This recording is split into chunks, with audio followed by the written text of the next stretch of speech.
ఉన్న బంగారాన్ని విడిపించి ఆ రోజు ఆన్లైన్ రేటుకే మేము కొంటాం. Sharma gold company.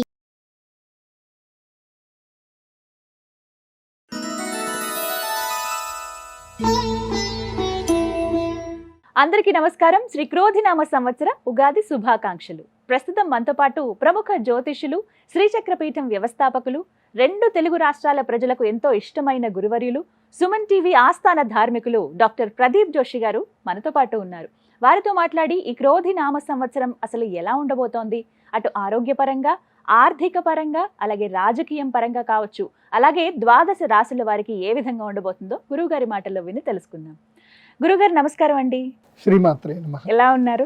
అంతా అమ్మదయ. ముందుగా మీకు క్రోధినామ సంవత్సర ఉగాది శుభాకాంక్షలు. ప్రేక్షకులందరికీ మరియు మా సుమన్ టీవీ యాజమాన్యానికి, సుమన్ టీవీలో భాగస్వాములైనటువంటి ప్రతి ఒక్కరికి అందరికీ కూడా క్రోధినామ సంవత్సర నూతన సంవత్సర ఉగాది శుభాకాంక్షలు.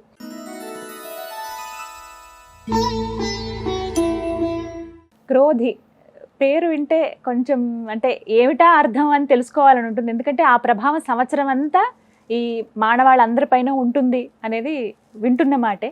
క్రోధి అంటే ముందుగా అర్థం ఏమిటి? ఈ క్రోధినామ సంవత్సరం ఏ విధంగా ఉండబోతుంది అంటే ఏం చెప్తారు?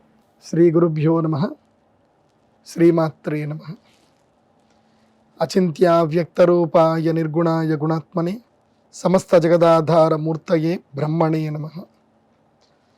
యోంత ప్రవిశ్య మమ వాచమిమాం ప్రసుప్తాం సంజీవయత్యఖిల శక్తిధరస్వధామ్న అన్యాంశ్చ హస్తచరణశ్రవణత్వగాదీన్ ప్రాణాన్నమో భగవతే పురుషాయ తుభ్యం. వ్యాసాయ భవనాశాయ శ్రీశాయ గుణరాశయే వృద్ధ్యాయ శుద్ధ విద్యాయ మధ్వాయ చ నమో నమః. ప్రథమో హనుమాన్నామ ద్వితీయో భీమ ఏవ చ పూర్ణప్రజ్ఞస్తృతీయస్తు భగవత్కార్య సాధకాః. సత్యాభిఘ్నకరాబ్జోత్తాన్ పంచాశద్వర్షపూజకాన్ సత్యప్రమోదతీర్థార్యాన్ నౌమిన్యాయ సుధారుతాన్ ఉత్తరాధిమఠాధీశాన్ సీతాపత్యర్చకాన్ మునీన్ రఘుత్తమ సకాశస్థాన్ సత్యాత్మానాం గురూన్ భజే. శ్రీమాత్రే నమః. శ్రీ గురుభ్యో నమః. వాగీషాద్యాః సుమనసః సర్వార్థానాముపక్రమే యం నత్వా కృతకృత్యా స్యుః తం నమామి గజాననం. శారదా శారదాంబోజ వదనా వదనాంబుజే సర్వదా సర్వదాస్మాకం సన్నిధిః సన్నిధిం క్రియాత్. మనోజవం మారుతతుల్యవేగం జితేంద్రియం బుద్ధిమతాం వరిష్టం వాతాత్మజం వానరయూథముఖ్యం శ్రీరామదూతం శరణం ప్రపద్య. జై శ్రీరామ్. శ్రీమాత్రే. క్రోధి నామ సంవత్సరం. మొట్టమొదటిగా నాకు ఈ సంవత్సరములు మన పంచాంగ శ్రవణం చెప్పేటప్పుడు నాకు చిన్నప్పటి రోజులు గుర్తుకొస్తాయి. చిన్నప్పుడు మనకి తెలుగు సబ్జెక్ట్ ఉంటుంది. నేను తెలుగు మీడియంలోనే చదువుకున్నాను. అప్పుడు వెంకటరమణ ఎక్కాల పుస్తకం అనేది ఒకటి దొరికేది, చాలా ఫేమస్. దాంట్లో ఎక్కాలతో పాటు ఏం ఇచ్చేవాళ్ళు అంటే సంవత్సరాల పేరు ఇచ్చారు. ప్రభవ, విభవ, శుక్ల, ప్రమోదూత, ప్రజోత్పత్తి, అలా 60 సంవత్సరాలు ఇచ్చారు. చిన్నప్పుడు మాకు గురుకులంలో మొట్టమొదటిగా మాకు మా అమ్మగారు కానీ మా ఇంట్లో చిన్నప్పుడు మాకు నేర్పించింది ఏంటంటే ఈ 60 సంవత్సరాల పేర్లు నీకు నోటికి రావాలి. 12 మాసాల పేర్లు, చైత్రం, వైశాఖం, జ్యేష్టం, ఆషాఢం, శ్రావణం మాసాల పేర్లు రావాలి. నక్షత్రాల పేర్లు రావాలి, యోగాల పేర్లు రావాలి, కరణాల పేర్లు ఇవన్నీ రావాలి అనేది మా ఇంట్లో బేసిక్ అనమాట. చిన్నప్పటి నియమం. అంటే అన్నం తినాలి అని అంటే ఫస్ట్ అన్నం తినే ముందు ఇవన్నీ చదవాలి. ఇవన్నీ చదివినాకనే అన్నం పెట్టడం, లేకపోతే లేదు. ఇది మీరు అందరు కూడా మీ ఇళ్లలో ఇప్పటి నుంచి ఫాలో అవ్వండి. ఎందుకోసం అంటే మన సనాతన ధర్మానికి సంబంధించి ఏంటంటే ఇవే ఈ సంవత్సరాల పేర్లే మన జీవితాన్ని మనకి చెప్తాయి. ఒకటి గుర్తుపెట్టుకోండి, ఇప్పుడు మనకి 2019, 2020 అది ఏ సంవత్సరము అంటే వికారి నామ సంవత్సరం. వికారం అంటే ఏంది? వికారం అంటే సకారం కానిది వికారం అంటే వికృతమైంది, ఇబ్బందులు పెట్టేది. అది వికృతి నామ సంవత్సరం, దాన్ని వికారి నామ సంవత్సరం. 2020లో ఏం జరిగింది? ప్రపంచం మొత్తం కూడా గడగడలాడిపోయింది, వికృతి అయింది. ఏం వికృతి అయింది? కోవిడ్, కరోనా వచ్చేసి మొత్తం అసలు మన కళ్ళలో కూడా ఎప్పుడు ఊహించి ఉండలేము. 60 రోజులు 90 రోజులు మనం ఇంట్లోనే ఉంటాము, లాక్డౌన్ అవుతామని ఎన్నడూ ఊహించలే. జరిగింది. భయంకరమైన వ్యాధులు వచ్చాయి, ఎంతో మంది చనిపోయారు, కొన్ని దేశాల యొక్క ఆర్థిక వ్యవస్థలు పడిపోయాయి. అది వికృతి. ప్రకృతి అంటే సజావుగా ఉండడము, వికృతి అంటే ఇదైపోవడం. ఆ తర్వాత వచ్చింది ఏంటి? శార్వరి నామ సంవత్సరం. శార్వరి నామ సంవత్సరం ఏం చేసిందంటే అందరి జీవితాలను చీకట్లోకి నెట్టేసింది. ఎందుకోసం అంటే ఇప్పుడు కోవిడ్ వచ్చే సందర్భంలో ఎంతో మంది కొత్త కొత్త వ్యాపారాలు పెట్టారు, బాగుంటుంది అనుకున్నారు. ఆల్ ఆఫ్ సడన్ గా మొత్తం వ్యాపారాలు నష్టపోయారు, అందరూ చీకట్లోకి వెళ్ళిపోయాయి జీవితాలన్నీ కూడా. ఆ తర్వాత ఏమైంది, ప్లవనామ సంవత్సరం వచ్చింది. అంటే జంప్, అందరినీ తీసుకెళ్లి జంప్ చేయించింది. అంటే నదిని ఎట్లాగైతే దాటించి ఒడ్డు చేర్చిందో ప్లవనామ సంవత్సరం అందరినీ కూడా ఒడ్డు చేర్చింది. సో శోభకృత నామ సంవత్సరం లాస్ట్ ఇయర్ ఏమైంది, అందరికీ శుభాలు కలిగాయి, భారతదేశం యొక్క మార్కెట్ కూడా పెరిగింది, మళ్ళీ అందరు ఇల్లు కట్టుకుంటున్నారు, మళ్ళీ అందరికి ఉద్యోగాలు వచ్చాయి, మళ్ళీ క్యాబ్ డ్రైవర్లకు పని దొరికింది, మళ్ళీ అందరు కూడా ఎటు వెళ్తున్నారు, ఫ్లైట్లలో తిరుగుతున్నారు, ఆఫీస్లకి డైరెక్ట్ వెళ్తున్నారు, ఇంకా వర్క్ ఫ్రమ్ హోమ్ తగ్గింది, ఇబ్బందులన్నీ అయిపోయి అన్ని శుభాలు కలిగాయి. ఇప్పుడు ఏమవుతుంది అంటే క్రోధి నామ సంవత్సరం, అంటే ఇప్పటి వరకు వచ్చే 4 సంవత్సరాల పేర్లకు తగ్గట్టుగానే పనులు జరిగాయి. మరి ఇప్పుడు ఏంటి, క్రోధి నామ సంవత్సరం. క్రోధము, క్రోధి అంటే క్రోధము, అంటే ఈ సంవత్సర లక్షణం అంతా కూడా క్రోధం, అంటే కోపాలు ఎక్కువగా పెరుగుతాయి, విపరీతమైన కోపాలు పెరుగుతాయి, మనుషులకు మధ్యన నమ్మకం తగ్గిపోతుంది. సో హ్యాండ్ లోన్స్ ఇచ్చుకోవడము, కొట్లాడుకోవడము, భార్యాభర్తల మధ్యన కొట్లాడుకోవడము, చిన్న చిన్న తగాదాలకు రోడ్ల మీద ఆపేసుకొని రోడ్ల మీదనే కొట్లాడుకోవడము, ప్రతి చిన్నదానికి పోలీస్ స్టేషన్ వెళ్ళిపోవడము, కేసులు పెట్టుకోవడము, ఇలా ఈ సంవత్సరం అంతా ఎట్లా ఉంటుంది అనేది మనకి భగవద్గీత చెప్తుంది. క్రోధ లక్షణం ఏంది అనేది మన భగవద్గీత చెప్తుంది. క్రోధాత్ భవతి సమ్మోహ, సమ్మోహాత్ స్మృతి విభ్రమ, స్మృతిభ్రంశాత్ బుద్ధినాశ, బుద్ధినాశాత్ ప్రణశ్యతి. క్రోధం యొక్క లక్షణం మనకి కృష్ణుడు చెప్పాడు. ఈ సంవత్సరం అంతా ఇదే జరుగుతుంది. అంటే మనుషులు క్రోధముతో ఏమవుతారంటే క్రోధాత్ భవతి సమ్మోహ, అంటే ఒక సమ్మోహంలో పడిపోతారు. క్రోధం వచ్చింది అని అంటే ఒక మాయలో పడిపోతారు, ఏం జరుగుతుంది, ఏం కథ, పెద్ద చిన్న, ఎవరున్నారు ఎవరు లేరు, ఇంకేం ఆలోచించరు. కోపం వచ్చింది అని అంటే కోపం అనేది చండాలుడు అని అర్థం అన్నమాట. ఇంకా సో కోపం వచ్చింది అంటే మూర్ఖత్వం వచ్చేస్తుంది. దాంతో సమ్మోహం, క్రోధాత్ భవతి సమ్మోహం, సమ్మోహాత్ స్మృతి విభ్రమ, అంటే బుద్ధి మొత్తం పనిచేయకుండా పోతుంది. స్మృతి భ్రంశాత్ బుద్ధినాశ, దాంతో బుద్ధి పనిచేయదు, ఏ పని చేయాలి, ఎవరితో ఎంత మాట్లాడాలి, ఎక్కడ పెట్టుబడులు పెట్టాలి, ఎక్కడ పెట్టకూడదు, అసలు ఎవరికి అమ్మాలి, ఎవరు నమ్మాలి, ఎవరు నమ్మకూడదు, ఎక్కడ సంతకాలు పెట్టాలి, ఎక్కడ పెట్టకూడదు, ఇలాంటివన్నీ కూడా పాడైపోతాయి. బుద్ధినాశాత్ ప్రణశ్యతి, దాంతో ఇవి అవుతుంది. కాబట్టి ఈ క్రోధి నామ సంవత్సరం వల్ల ఏం జరుగుతుందనంటే మద్యము తాగే వాళ్ళు ఎక్కువ అవుతారు, డ్రగ్స్ తీసుకునే వాళ్ళు ఎక్కువ అవుతారు, ఆల్కహాల్ అడిక్ట్స్ ఎక్కువ అయిపోతారు, సైకోసమాటిక్ డిసీజ్లు ఉండే వాళ్ళు ఎక్కువైపోతారు, మానసిక వ్యాధులు ఎక్కువైపోతాయి, చిన్న పిల్లలు కూడా వీడియో గేమ్లు ఆడుతూ వాళ్ళని వాళ్ళు హింసించుకునే స్థాయికి వెళ్ళిపోతారు. సో ఈ వీడియో గేమ్లు చాలా ఎక్కువైపోతాయి.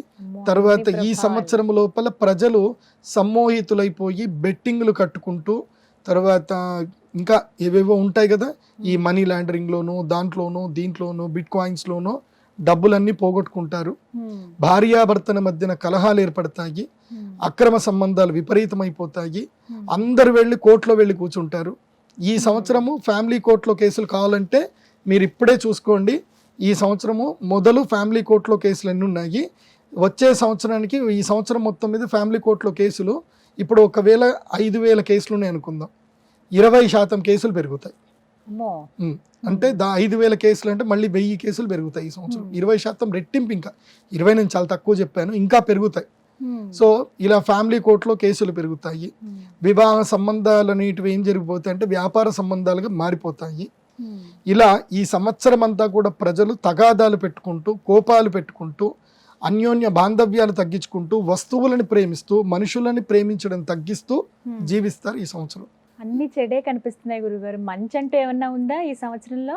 మంచి అనేది ఏదైనా ఉంది అని అంటే ఈ క్రోధము వల్ల కొంతమందికి మేలు జరుగుతుంది, ఒక్కోసారి క్రోధం వల్ల కూడా కొన్ని మేలు జరుగుతాయి.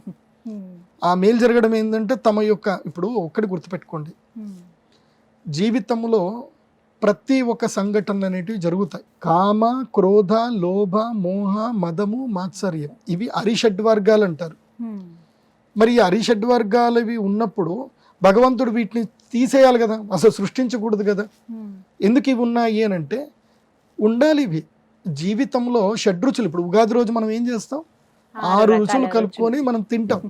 ఉగాది అంటే ఏంటి, వేప చేదు కలుపుకుంటాం, పులుపు చింతపండు కలుపుకుంటాం, అదేవిధంగా ఒగరు మామిడికాయ కలుపుకుంటాం, సో తీపికి తీపి. బెల్లం కలుపుకుంటాం. ఉమ్, సో తర్వాత ఓ వాము అనేది కూడా కలుపుకుంటాం. ఉమ్, ఇలా ప్రతి దాన్ని కలుపుకొని అన్నీ చేసుకొని మనం తింటున్నాం కదా. అంటే ఉగాది ఏం చెప్తుందంటే జీవితము నవరసమయము షడ్రసోపేతమైనటువంటిది.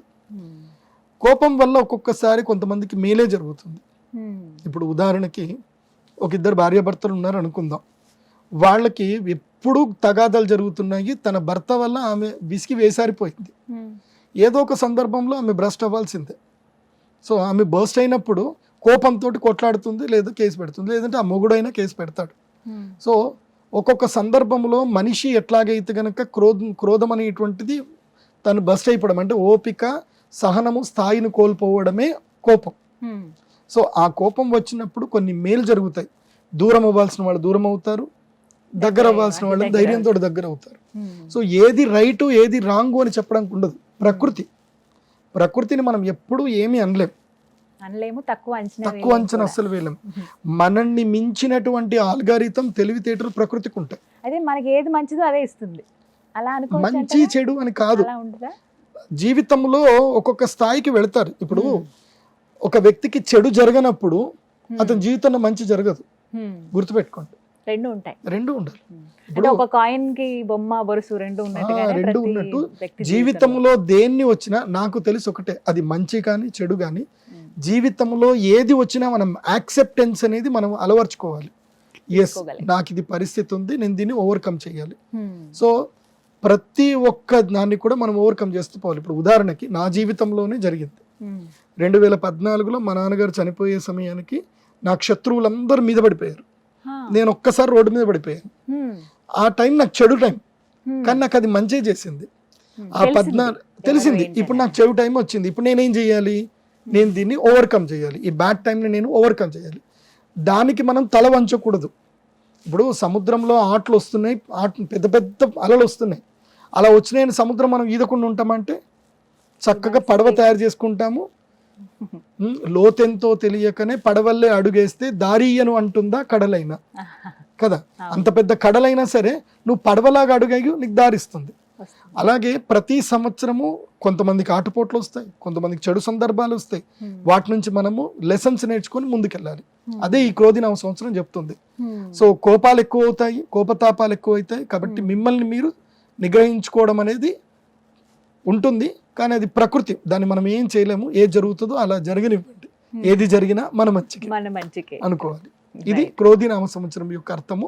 ఉమ్, సో ప్రజలు ప్రతి చిన్నదానికి మాత్రం గొడవలు పెట్టుకోకండి, అదొక్కటే నేను చెప్తాను. ఉమ్, చాలా చక్కగా వివరించారండి. ముందుగా భయం వేసింది, అంత కోపం రగిలిపోతారు అందరూ అని అంటే, కానీ ఏది జరిగినా మన మంచికే, అది తర్వాత మంచికే దారి తీస్తుంది అన్నారు. కాబట్టి కాస్త ఊరట అనుకోవాలి మీ మాటలతో. అంతే.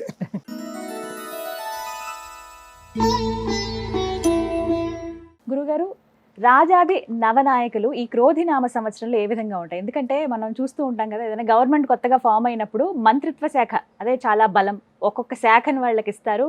చాలా వాళ్ళు పగడ్బందీగా ఆ శాఖల్ని వాళ్ళ పొజిషన్స్ని వాళ్ళు నిర్వర్తిస్తూ ఉంటారు. అలాగే ప్రతి సంవత్సరానికి కూడా ఉంటాయని విన్నాను. వాటిని నవనాయకులు అని అంటూ ఉంటారు కదా, వాటి గురించి వివరించండి. ఈ క్రోధినామ సంవత్సరంలో అసలు ఎలా ఉన్నాయి? శ్రీ గురుభ్యో నమః. శ్రీమాత్రే నమః. ఈ క్రోధినామ సంవత్సరంలో రాజాది నవనాయకులు, దాంతో పాటు ఉపనాయకులని కూడా ఉంటారు. ఉపనాయకులు కూడా. ఈ మొత్తం పోర్ట్ఫోలియోస్ 30 పోర్ట్ఫోలియోస్ ఉంటాయి. ఓ, సో ఈ 30 పోర్ట్ఫోలియోస్కే నవగ్రహాలే అధినాయకులు అయి ఉంటారు. ఓ, అందులోపల ద మెయిన్ ఇంపార్టెంట్ పోర్ట్ఫోలియోస్ వచ్చేసి 9 ఉంటాయి. ఉమ్, దాంట్లో రాజు, Hmm. ఈ సంవత్సరం రాజు ఎవరయ్యారు అనేది చాలా ఇంపార్టెంట్. ఉమ్, రాజును బట్టే మొత్తము అందరూ, అందుకోసం అంటే రాజు ఎట్లా ఉంటే మిగతా వాళ్ళందరూ అలాగ ఉంటారు. ప్రజలు అలా ఉంటారు అంటారు. రాజు బాగా లేడు అనుకోండి, ఇక మొత్తం అంతా కొలాప్స్ అయిపోయినట్టు. యథా రాజా తథా తథా ప్రజ. ప్రజ అన్నట్టు. సో ఈ సంవత్సరం రాజు ఏమవుతుందంటే, ఈ సంవత్సరం ఉగాది మంగళవారం మనకి ప్రారంభమైంది. మంగళవారం. సో ఏ వారం అయితే ఉగాది ప్రారంభమవుతుందో ఉమ్, ఆ వారాధిపతే ఆ సంవత్సరానికి రాజు అవుతాడు.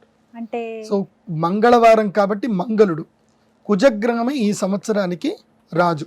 ఉమ్, కుజుడు అంటే అర్థం ఏమిటి అని అంటే క్రోధము, కోపము, ఉమ్, యుద్ధము, రక్తము, హింస, తర్వాత తగాదాలు పెట్టుకోవడాలు, ఇవన్నీ కూడా కుజుడే. ఉమ్, ఇప్పుడు ఎవరికైనా వివాహం కాలేదని అంటే ఏమడుగుతారు మీకు? కుజదోషం ఆ కుజదోషం ఉందా అని అడుగుతారు కదా. ఈ సంవత్సరం అందరికీ కుజదోషం ఉన్నట్టే, మొత్తం భారతదేశంలో ఉండే వాళ్ళందరూ కుజదోషమే. కాకపోతే మన అదృష్టం ఒకటి ఏంటంటే మన భూమికి అధిష్టాన దేవత కుజుడే. అంటే మన భూమి నుంచి పుట్టిందే కుజుడు, అంటే భూమి నుంచి ఒక భాగం విడిపోయిందే కుజగ్రహం అని కూడా అంటారు. అందుకే కుభ్యాం జాయతే ఇతి కుజః అంటే భూమి పుత్రుడు అని కూడా పిలుస్తారు కుజుడు. అంటే భూమి నుంచి విడిపోయి పుట్టాడు కాబట్టి కుజుడు. కాబట్టి కొంచెం అమ్మ మీద ప్రేమ ఎక్కువ ఉంటుంది కాబట్టి ఈ భూమండలములో ఎవరెవరిని చక్కదిద్దాలి, ఎవరెవరి వీపులు చర్చాలి, ఎవరిని ఎక్కడ కూర్చోబెట్టాలి, ఎవరిని తీసుకెళ్లి విసిరేయాలి, ఇవన్నీ పనులు ఈ సంవత్సరం జరుగుతుంది. అంటే ఆల్మోస్ట్ ఏంటంటే ఒక ఠాగూర్ సినిమా చూసినట్టుగా ఉంటుంది ఈ సంవత్సరం అంతా. ఊహించనివన్నీ జరుగుతాయి, దుర్మార్గులైనటువంటి వాళ్ళకు శిక్షలు పడతాయి, ప్రజల్లో రాజకీయ నాయకులు చాలా కోపంగా బిహేవ్ చేస్తారు, ఒక చిన్న తప్పు జరిగిన ఇన్స్టెంట్ జడ్జిమెంట్కే వెళ్ళిపోతారు, కోర్టు వరకు వెళ్లకుండా. సో యోగి ఆదిత్యనాథ్ గారి ప్రభుత్వం ఎలా ఉంటుందో ఈ సంవత్సరము ప్రభుత్వాలు కూడా అలాగే పనిచేస్తాయి, ప్రభుత్వాలన్నీ కూడా. ఎక్కడైనా ఏదన్నా అల్లర్లు జరిగాయి, ఆ అల్లర్లకు సంబంధించి ఎంక్వైరీలు పెద్దగా ఉండవు, సీసీటీవీ ఫుటేజ్ చూస్తారు, ఎవరెవరు చేస్తారు తీసుకెళ్లిపోయి బుల్డోజర్లతోటి కూల్చేస్తారు. ఇంకా పెద్దగా ఏమి ఉండదు. ఎవరైనా ప్రభుత్వ ఆస్తులు పాడు చేశారు అని అంటే ఇమ్మీడియట్లీ వాళ్ళ ఫోటో చూస్తుంది, దాంతో వాళ్ళ ఆధార్ కార్డుకి ఏమేమి ఆస్తులు అటాచ్ ఉన్నాయో అవన్నీ కూడా ప్రభుత్వం అటాచ్ చేసేసుకుంటుంది అప్పుడప్పుడే. సో ఇన్స్టెంట్ సొల్యూషన్స్ వస్తాయి, ఇన్స్టెంట్ జడ్జిమెంట్స్ వస్తాయి, క్రైమ్ రేట్ తగ్గడానికి చాలా వరకు ఉపయుక్తమైనటువంటి చట్టాలు వస్తాయి భారతదేశంలో. ఇది కుజుడు రాజయ్యాడు కాబట్టి ఈ దేశంలో రాజు చాలా తీవ్రంగా ఉగ్రంగా కోపంగా పనిచేస్తాడు, అంటే చెడుని ఎవరు కూడా సహించరు. ఇలాంటి పరిస్థితులు ఈ సంవత్సరం ఏర్పడతాయి. దీనికి శ్లోకం ఏం చెప్తారంటే క్రోధబ్దే త్వకిలాలోకాః క్రోధలోభ పరాయణాః ఇతి దోషణ నియతం మధ్య సస్యార్ఘ వృష్టయః అని శాస్త్రం చెప్పారు. అంటే క్రోధబ్దే త్వకిలాలోకాః అంటే క్రోధబ్దే అంటే ఈ క్రోధినామ సంవత్సరంలో, అబ్ధము అంటే సంవత్సరం, క్రోధినామ సంవత్సరంలో అఖిలాలోకాః అంటే లోకంలో ఉన్న ప్రజలందరూ కూడా క్రోధ లోభ పరాయణాః. క్రోధ అంటే ఏంటి? కోపము. లోభము అంటే ఏంటి? అత్యాశ. నేను ఇందాక మీకు చెప్పాను, ప్రజలు అత్యాశ పరులు అవుతారు, బెట్టింగ్ యాప్ల ద్వారా డబ్బులు పోగొట్టుకుంటారు, అలాగే ఏదో యూఆర్ఎల్ లింకులు వస్తాయి, డబ్బులు వస్తాయి, ఓటీపీలు చెప్తారు, అలా మొత్తం సైబర్ మోసగాళ్ళు ఎక్కువైపోతారు. నేను మీ అందరికీ చెప్పేది ఒకటే, మీ ఆన్లైన్ అకౌంట్లో చాలా తక్కువ డబ్బులు ఉంచుకోండి. ఏ బ్యాంక్ అకౌంట్కి అయితే ఏటీఎం కార్డు ఉండదో, ఏ బ్యాంక్ అకౌంట్కి అయితే ఇంటర్నెట్ బ్యాంకింగ్ ఉండదు, అంటే ఆఫ్లైన్ అకౌంట్ అంటారు, అంటే మీరు స్వయంగా వెళ్ళి చెక్ బుక్ సంతకం చేసి తీసుకోవడమే ఉండాలి తప్ప ఇంకేది ఉండకూడదు. అలాంటి బ్యాంక్ అకౌంట్లలో ఎక్కువ డబ్బులు పెట్టుకోండి. మీరు రెగ్యులర్ గా రొటేషన్ చేసుకోవడం ఇంకొక బ్యాంక్ అకౌంట్ మెయింటైన్ చేయండి. అందులోపల 10,000, 5,000 తక్కువ, అంతకుమించి ఎక్కువ ఉండకూడదు. ఎందుకోసం అంటే ఈ సంవత్సరంలో సైబర్ ఫ్రాడ్లు ఎక్కువ అవుతాయి. మీరు కూడా లోభపరులు అవుతారు. వాళ్ళు ఎవరెవరో కూడా ఆ రాశుల వారు కూడా చెప్తాను, తర్వాత వినండి. సో ఇది రాజు యొక్క ఫలితం. ఇప్పుడు కుజుడు రాజు అని చెప్పాను కదా, ఆయనకు సంబంధించిన ఒక శ్లోకం చెప్తారు. అగ్ని తస్కర రోగాస్యుః, అగ్ని తస్కర రోగాస్యుః. అగ్ని అంటే అగ్ని బాధలు ఉంటాయి, అంటే అడవులు కాలిపోతాయి. ముఖ్యంగా ఎక్కడైతే సంవత్సరాదిలో సూర్యగ్రహణం కనిపిస్తుందో ఆ దేశాలు. ఈ సంవత్సరం మొదలు సూర్యగ్రహణం ఎక్కడ కనిపిస్తుంది? అమెరికా, మెక్సికో, కెనడా అలాంటి ప్రాంతంలో మనకి సూర్యగ్రహణాలు కనిపిస్తున్నాయి. ఈ సంవత్సరం కెనడాలో కానీ, అమెరికాలో కానీ, మెక్సికోలో కానీ విపరీతమైన గొడవలు అవుతాయి, అగ్ని భయాలు పెరుగుతాయి, బాంబు విస్ఫోటనాలు ఉంటాయి, అడవులు మొత్తం కూడా కాలిపోతాయి. ఇలాంటివి జరుగుతాయి, చూడండి. అలాగే మన భారతదేశంలో కూడా కొన్ని ప్రదేశాల్లో జరుగుతాయి. ముఖ్యంగా తిరుమల తిరుపతి దేవస్థానంలో కానివ్వండి, తిరుమల అడవులు కానివ్వండి, వింధ్య పర్వతంలో కానివ్వండి, అక్కడ కూడా అగ్నిదాహము జరిగేటువంటి అవకాశం ఉంటుంది. కెమికల్ కంపెనీస్లో వీటిలో చాలా జాగ్రత్తగా ఉండండి. అక్కడ కూడా అగ్ని విస్ఫోటనాలు అవుతాయి. నేను ఇది చెప్పేది జాగ్రత్తగా వినండి. ఎవరైతే గనక మా సుమన్ టీవీ ఇది చూస్తున్నారో, కార్మికులు ఎవరైతే గనక రిస్కీ వ్యాపారం చేస్తారు, అంటే ఈ యొక్క వేడి పదార్థాల దగ్గర కానీ రిస్కీ వ్యాపారం అంటే ఒక చిన్న ఏమరపాటుతో ప్రాణాలు పోతాయి. అలాంటి ఉద్యోగాలు చేసే కార్మికులు ముఖ్యంగా అగ్ని, కరెంటు, అదేవిధంగా బొగ్గు సింగరేణి కార్మికులు, తర్వాత ఈ థర్మల్ ఇండస్ట్రీలో పనిచేసేవాళ్ళు, కరెంటుతో పనిచేసేవాళ్ళు చాలా జాగ్రత్తగా ఉండండి. మీరందరూ కూడా అవసరం ఉన్నా లేకపోయినా మీరందరూ కూడా బ్యాంకులో చిన్నగా 100 రూపాయలు కడితే ఇన్సూరెన్స్ వస్తుంది. 5 లక్షలు 10 లక్షలు ఇన్సూరెన్స్ వస్తుంది, గవర్నమెంట్ ఇచ్చింది. ఏవో కొన్ని బ్యాంకులో అకౌంట్ ఓపెన్ చేసుకుని అందులో ప్రధానమంత్రి గారిది ఏదో ఉంటుంది, సంవత్సరానికి 12 రూపాయలు 16 రూపాయలు ఉంటుంది. అదేదో కటింగ్ చేయమని చెప్పి మేనేజర్ని అడగండి. ఇన్సూరెన్స్లు అయితే చేసి పెట్టుకోండి కార్మికులు తప్పకుండా. ఎందుకోసం అంటే ఈ సంవత్సరం అగ్ని భయం అయితే ఉంది. తర్వాత తస్కర భయము అంటే దొంగల భయము. నేను ఇందాక చెప్పాను కదా, సైబర్ మోసగాళ్ళు ఎక్కువ అవుతారు, దొంగలు ఎక్కువైపోతారు. ఆడాళ్ళు అమ్మలు మీ అందరికీ చెప్తున్నాను, మీరు ఎప్పుడైనా సరే కోల్కత్తాకి వెళ్ళి చూడండి, కోల్కత్తా వీడియోలు ఏమైనా చూడండి. కోల్కత్తాలో అది వెస్ట్ బెంగాల్ ఉంటుంది, అక్కడ ఎవరు మెడలో బంగారాలు వేసుకోరు, ఉంగరాలు కూడా వేసుకోరు. నేను ప్రత్యక్షంగా వెళ్ళి 5 రోజులు ఉన్నప్పుడు చూసాను. కేవలం మన సౌత్ ఇండియాలోనే ఎక్కువ ఒంటి మీద బంగారాలు వేసుకుంటారు. ఎందుకోసం అంటే అక్కడ బంగారం కోసం మనుషుల్ని చంపేస్తారు కూడా, లాక్కెళ్ళిపోతారు, ఏదైనా గొడవ చేస్తారంటే చంపేస్తారు. సో అలాంటి పరిస్థితులు ఇప్పుడు రాబోతున్నాయి. ఎందుకోసం అంటే బంగారం ధర అంతా ఇంత కాదు. ఈ సంవత్సరం బంగారం ధర పెరిగిపోతుంది కాబట్టి మెడలో అవసరమైతే రోల్డ్ గేళ్ళు వేసుకొని తిరగండి. గోల్డ్ ఏదైనా ఉంటే గనక ఈ సంవత్సరానికి మాత్రం లాకర్లో పెట్టండి, ప్రాణాల మీదకి తెచ్చుకోవద్దు. చైన్ స్నాచర్లు పెరుగుతారు. ఎందుకోసం అంటే ఒక్క క్షణంలో భయపెడితే వాడికి 10 లక్షల రూపాయలు వస్తాయి ఈజీగా. ఒక 10 తులాల బంగారం అనుకోండి 7 లక్షలు, 20 తులాల బంగారం అయితే పక్కా ఉంటుంది. మనోళ్ళకైతే గోల్డ్ ఏది పెద్ద పెద్ద గొలుసులు చైన్లు ఉంటాయి. మన ఆంధ్రాకి పోయినా ఎటువైనా చంద్రహారాలు ఆహారాలు అవి వేసుకొని తిరక్కండి, ఏం పర్లేదు. మీరు ఏదైనా ఫంక్షన్లకు వెళ్ళినప్పుడు కారు దిగిన తర్వాత ఫంక్షన్ హాల్ ఎంటర్ అయిన తర్వాత వేసుకోండి, మళ్ళీ జాగ్రత్త పెట్టేసుకొని ఇంటికి వచ్చేయండి. ఈ సంవత్సరం దొంగల భయం విపరీతంగా ఉంది, ఇది గుర్తుపెట్టుకోండి. అండ్ రక్షక పోలీసులు ఎవరైతే ఉన్నారో వాళ్ళు కూడా జాగ్రత్త పడండి. ఈసారి ట్రైన్లో దొంగలు ఎక్కువ అవుతారు. తర్వాత వాహనాల మీద కోడిగుడ్లు వేసి దొంగతనాలు చేసే వాళ్ళు ఎక్కువ ఉంటారు. వాహనాలని టైర్ బ్రాస్ట్ చేసి దొంగతనాలు చేసే రకాలు ఎక్కువ ఉంటాయి. ఇవి క్రైమ్ న్యూస్లో, సుమన్ టీవీ న్యూస్లో కూడా వస్తాయి, మీరు చూడండి. నేను చెప్పేది వాక్కు సత్యం అవుతుంది కాబట్టి ఏదైనా డిజిటల్ మనీ రూపంలో పెట్టుకోండి, క్యారీ చేయకండి. బంగారం వేసుకోవద్దు, ఈ సంవత్సరం వద్దు అని చెప్తున్నా. నెక్స్ట్, నృప విగ్రహతాభృషం. రాజులు పరస్పర విరోధముతోటి కొట్లాడుకుంటారు, వాగ్వివాదాలు చేసుకుంటారు, అసెంబ్లీలో ఒకళ్ళనొక్కళ్ళు తిట్టుకుంటారు. ఇది మనం చూస్తానే ఉంటాము. ఆంధ్రప్రదేశ్లో అయితే విపరీతంగా ఉంటుంది తిట్టుకోవడాలు. హతసస్యో బహువ్యాళో భౌమే వృష్టి వినాశనం. హతసస్యో బహువ్యాళో, హతసస్యో అంటే సస్యములు నాశమవుతాయి, అకాల వర్షములు పడతాయి. ఇప్పుడు గర్భపాత లక్షణం అని ఉంటుంది. ముఖ్యంగా చైత్రమాసం అంటే ఈ సంవత్సరం మొదలై చైత్రమాసంలోనే ఏం జరుగుతుంది అని అంటే ఏప్రిల్ 14వ తారీఖు నుంచి మొదలు మే 14వ తారీఖు వరకు అకాల వర్షాలు పడతాయి, మామిడి పిందెలు రాలిపోతాయి, తర్వాత టమాటా పంట కానీ కూరగాయల పంటలు కానీ నాశనం అవుతాయి. దీని ప్రభావం వల్ల మే 14 నుంచి జూలై 24 వరకు కూరగాయలు కొందామంటే భయపడతారు జనాలు. మన తెలుగు వాళ్ళకి అత్యంత ఇష్టమైనది ఒకటి ఉంటుంది అనమాట, బడ్జెట్ కూర ఒకటి ఉంటుంది. అదేంటి అని అంటే ఆవకాయ. మనం ఆవకాయ వేసుకొని తినడం అలవాటు చేసుకుంటాం. ఇంకా అంటే మధ్య తరగతి కుటుంబాలు, బిలో లో క్లాస్ వాళ్ళు ఎవరైతే ఉంటారో కూరగాయలు కొనుక్కోలేకపోతారు. కాబట్టి నేనేం చెప్తానంటే మన సుమన్ టీవీలోనే సుమన్ టీవీ హెల్త్ కొన్ని ఉంటాయి, అందులోపల టెర్రస్ మీద కూరగాయలు ఎట్లా పండించాలో అన్ని నేర్పిస్తున్నారు, వీళ్ళే చెప్తున్నారు. కాబట్టి మీరు ఇప్పటి నుంచి కూరగాయలు పండించేసుకోండి. టొమాటా కొనాలి అని అంటే 80 రూపాయల కిలో అవుతుంది, గుర్తుపెట్టుకోండి. ఎప్పటి నుంచి? మే, జూన్, జూలై ఈ 2 నెలలు టమాటా మనం ముట్లేము, కొనుక్కోలేము.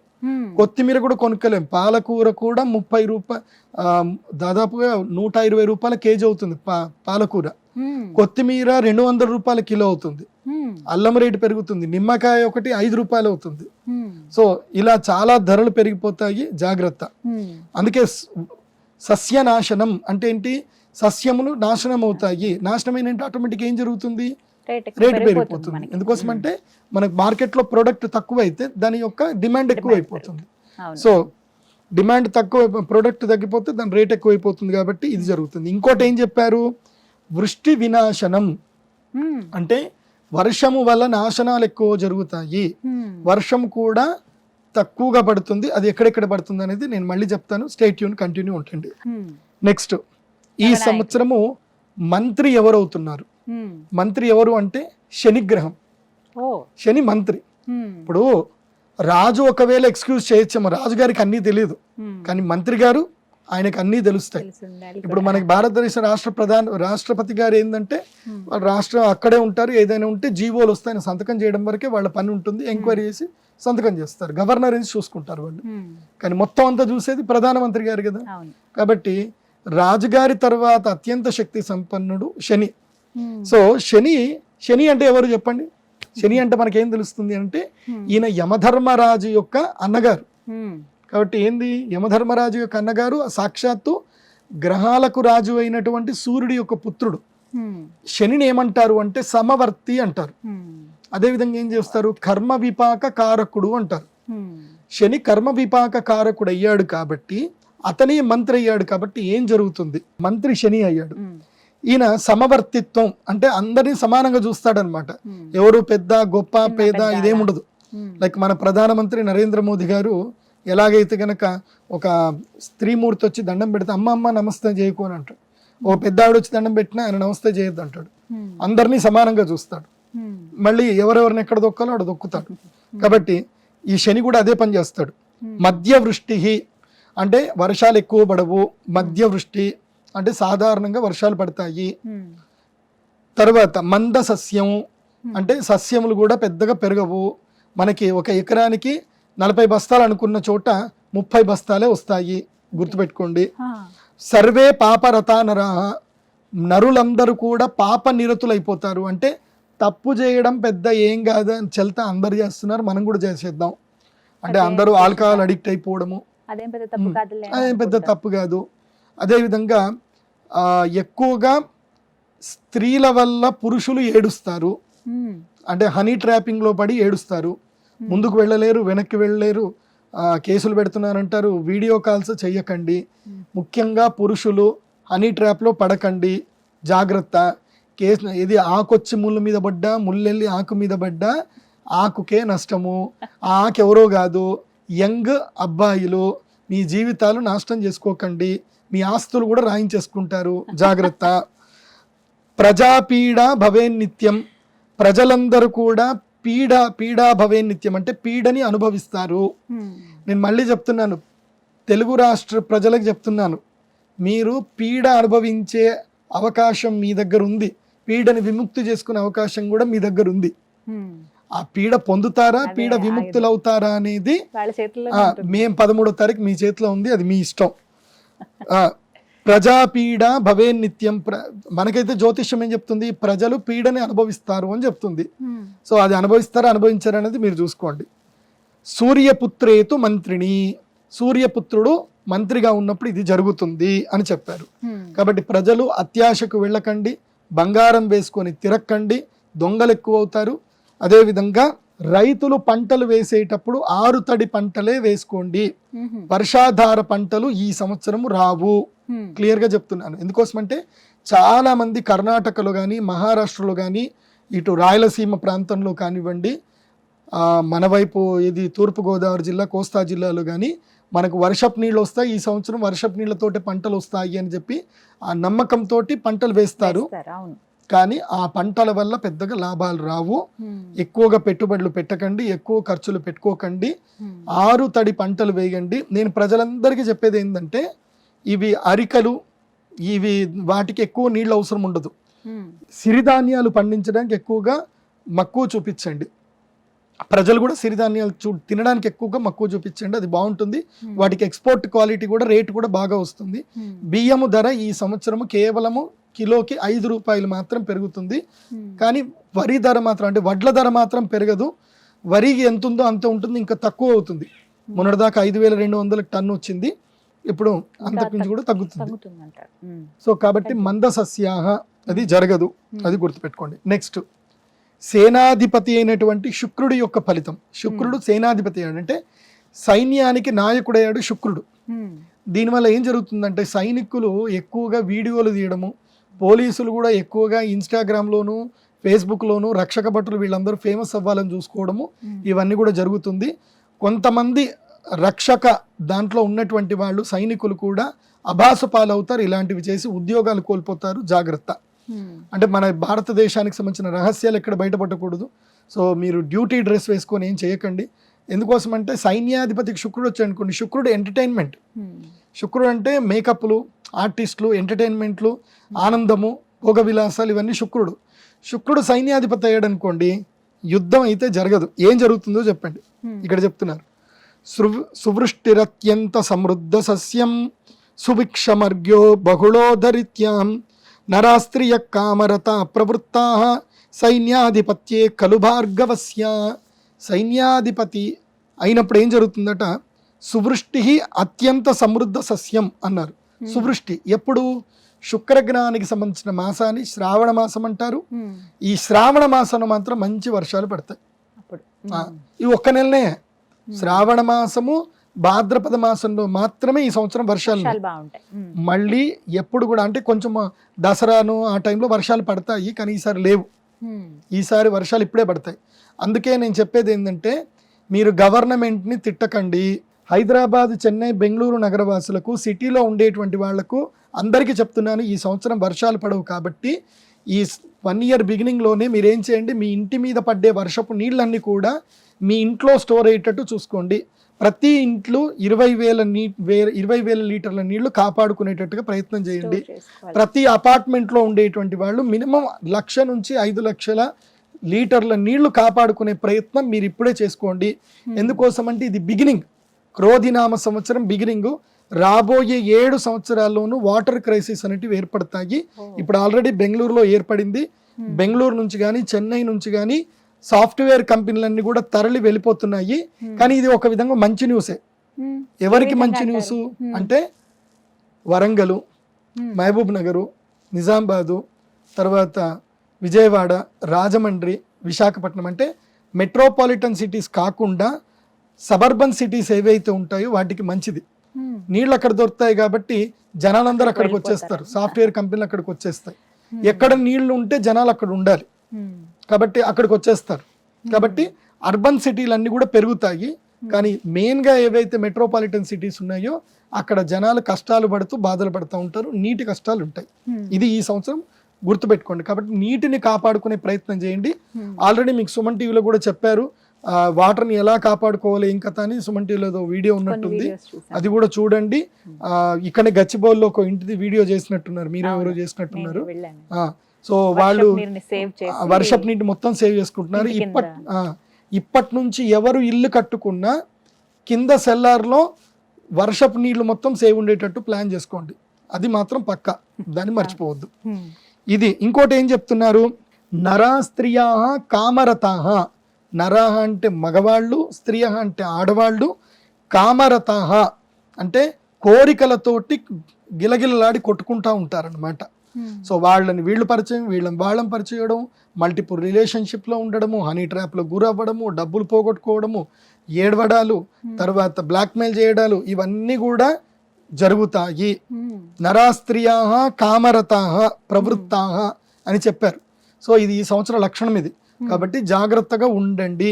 ముఖ్యంగా ఎక్కడో మీ అమ్మ నాన్న మిమ్మల్ని మీరు అద్భుతంగా మీరు జీవితాలు గడుపుతారు, మీరు కెరియర్ ఎస్టాబ్లిష్ చేసుకుంటారని వాళ్ళ జీవితాల్ని తాకట్టు పెట్టి మిమ్మల్ని ఇక్కడికి పంపిస్తే మీరు ఇక్కడ హాస్టల్లో ఉండి టిక్ టాక్లు, ఇన్స్టా రీల్స్, ఆ వైరల్ ఈ వైరల్ అని చేసుకుంటూ జీవితాలు పాడు చేసుకోకండి. సీరియస్గా చదువుకోండి, మంచి ఉద్యోగాలు తెచ్చుకోండి. కాకపోతే ప్రకృతి అయితే ఇప్పుడు అట్లాగే ఉంది, జాగ్రత్త. నెక్స్ట్, సస్యాధిపతే కుజస్య ఫలం. కుజుడు సస్యాధిపతి అయ్యాడు. దీని యొక్క ఇదేంటి, సృష్టి సర్పదేశేషు సమృద్ధాశ్చ కణాదయ సమృద్ధాశ్చణకాదయ రక్తభూమి సుఫలితా పూర్వసస్యాధిపే కుజే. అంటే సువృష్టి సర్వదేశేషు. సువృష్టి సర్వదేశేషు అంటే వర్షం బాగా పడుతుంది. ఎక్కడైతే ఎర్ర నీళ్ళలు ఉన్నాయో, ఎక్కడైతే పర్వత ప్రాంతాలు ఉన్నాయో, ఎక్కడైతే శివుణ్ణి అత్యంత ప్రీతిగా పూజిస్తారో, ఎర్ర నీళ్ళలు ఎక్కడైతే ఉంటాయో అక్కడ మంచి వర్షాలు పడతాయి.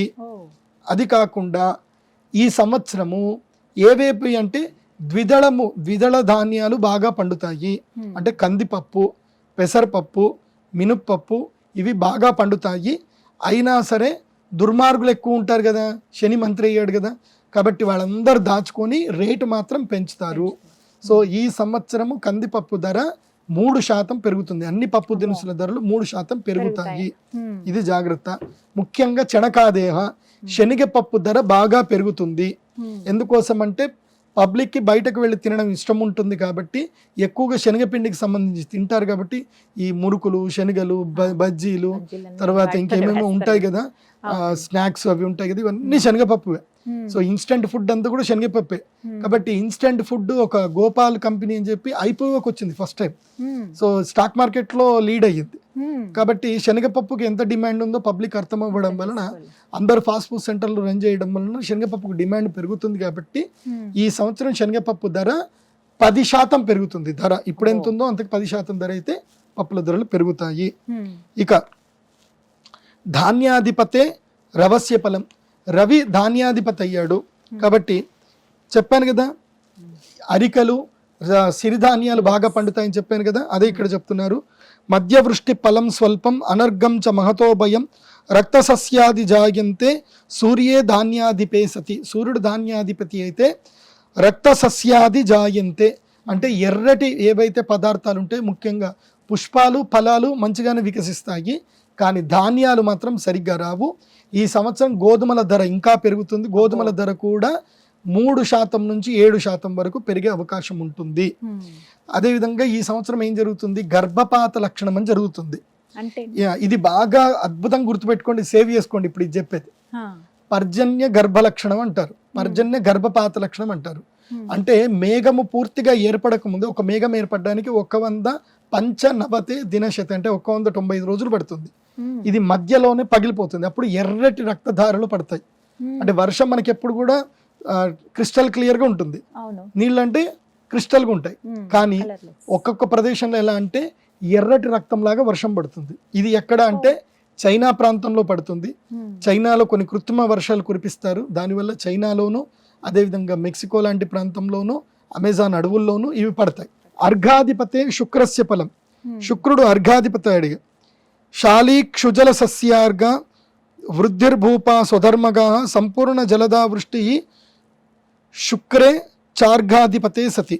అర్ఘాధిపతి శుక్రుడయ్యాడు. అర్ఘములు అంటే ఏంటంటే సమస్తమైనటువంటి ధాతువులు, బంగారము, వెండి, రాగి, ఇంకా ఇవన్నీ మనకి పీరియాడిక్ టేబుల్ అంటారు కదా, అందులోపల ఉండే అన్ని కూడా ఈ సంవత్సరం తర్వాత 12% రేట్లు పెరుగుతాయి.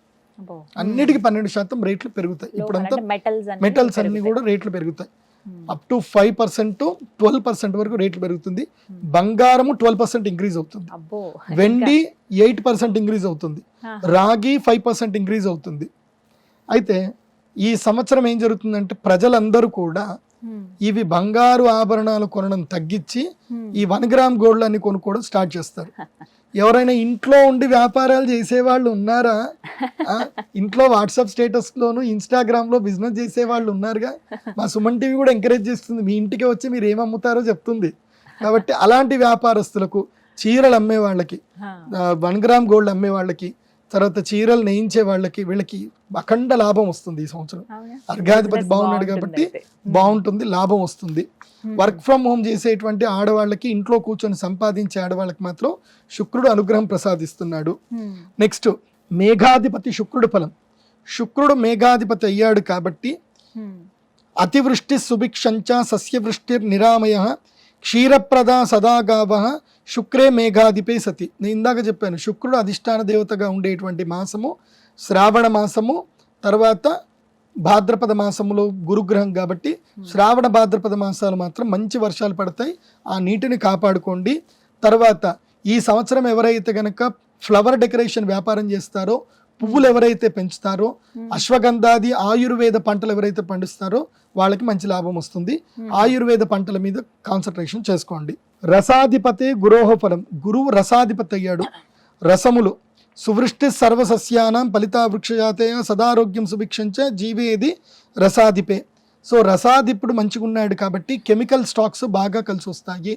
సో ఏ కెమికల్స్ మిక్సింగ్ అవన్నీ ఉంటాయి కదా, కలర్లు, రంగులు, ఇంకా ఆయుర్వేదానికి సంబంధించిన మెడిసిన్స్, ఇవన్నీ కూడా మంచిగా ఉంటాయి. ఫార్మా స్టాక్స్ కూడా 8% స్టాక్స్ ఇంక్రీజ్ అయ్యే అవకాశం ఉంటుంది, గుర్తుపెట్టుకోండి. ఫార్మా స్టాక్స్ కలిసి వస్తాయి. నెక్స్ట్ నీరసాధిపతి కుజస్య ఫలం, నీరశేషో యదా భౌమ ప్రబాళ రక్తకాససాం రక్తచందన తామ్రాణం సువృద్ధిర్ భామతే గతి. నీరసాధిపతి కావున పగడములు, రాగి, రక్తచందనములు, ఎర్రని వస్త్రములు అభివృద్ధి చెందును. కాబట్టి ఎర్రని వస్త్రాలు కానీ ఎర్రటి భూములకు కానీ మంచి ధరలు పలుకుతాయి. అయా రైతులు, ఎర్రటి భూములు ఉన్న రైతులు మీరు భయపడకండి, మీ భూములకు ధరలు పెరుగుతాయి. తక్కువ రేట్లకు అమ్ముకోకండి, మంచి రేటుకి అమ్ముకోండి, కాంప్రమైజ్ అవ్వద్దు. ఎర్రటి భూములు ఉన్న రైతులు ఈ సంవత్సరం బాగా వస్తాయి. ఇది నవనాయకుల యొక్క ఫలితం. కాబట్టి అర్థం చేసుకోండి, మొత్తం హోల్ ఇయర్కి ఏమేమి చెప్పాను, ఏమేమి జాగ్రత్తలు పడాలో చెప్పాను. సో నెగిటివ్ వైపు ఎక్కువగా వెళ్ళకండి, ఉండండి. మళ్ళీ దీనికి కావాలంటే రిపీట్ చేసుకుంటూ చూస్తూ ఉండండి, తెలుస్తుంది. సో ఈ సంవత్సరము పశుపాలకం. ఎందుకోసం అంటే పశువులు లేకపోతే మనం ఉండం, పశువులతోటి మన జీవితం ఆధారపడి ఉంది. కాబట్టి పశుపాలకుల విషయంలో ఏంటంటే ఈసారి యముడు పశుపాలకులు నాయకుడు అయ్యాడు. పశువులని కట్టేసేవాడు యముడయ్యాడు, విడిపించుకునేవాడు కృష్ణుడు అయ్యాడు. కృష్ణుడు బలరాముడు ఇద్దరు వచ్చి విడిపించుకెళ్తారు, కానీ కట్టేవాడు మాత్రం యమధర్మరాజు అయ్యాడు.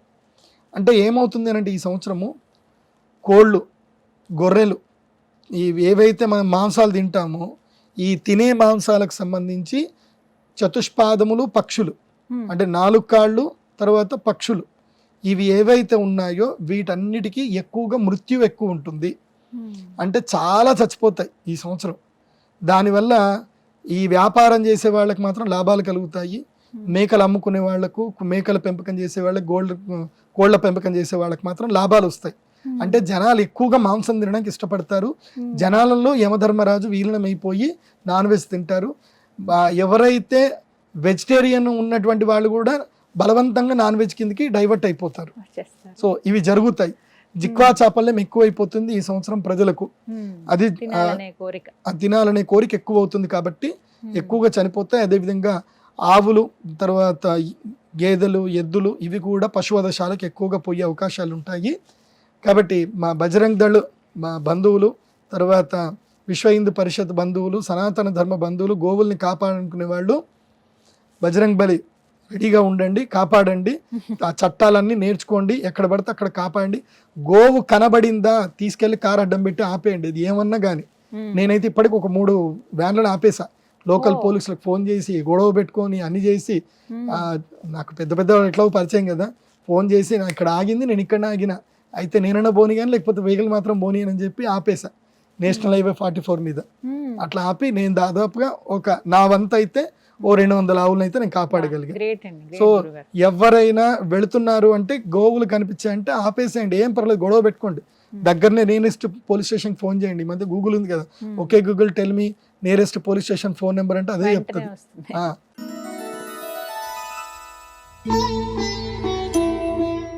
గురుగారు, మరి ఈ క్రోధినామ సంవత్సరంలో వర్షాలు ఏ విధంగా ఉన్నాయి? బాగానే పడతాయి అంటారా? ఎందుకంటే వాటిపైనే ఆధారపడింది ప్రతి ఒక్క పంట కూడాను.